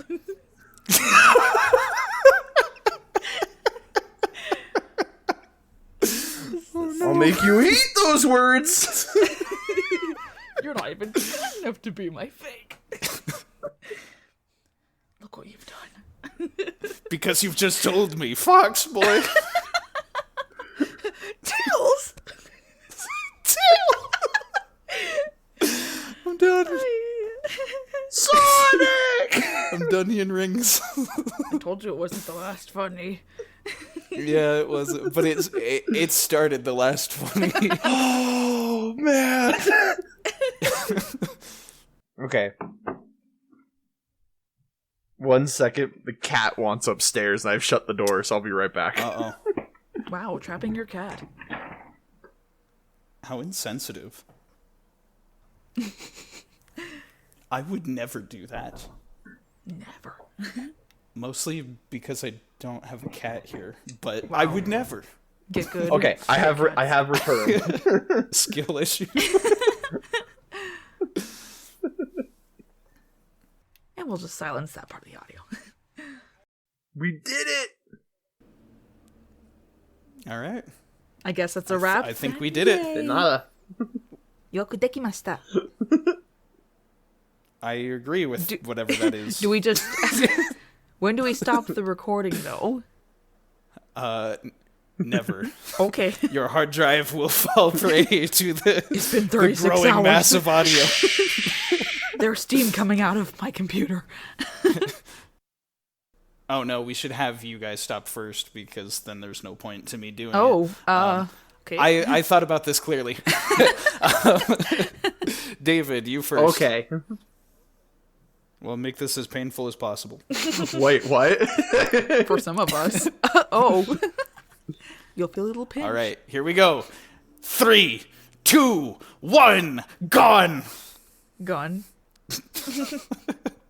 Now it's your turn, Sakura. No! Please! Maria!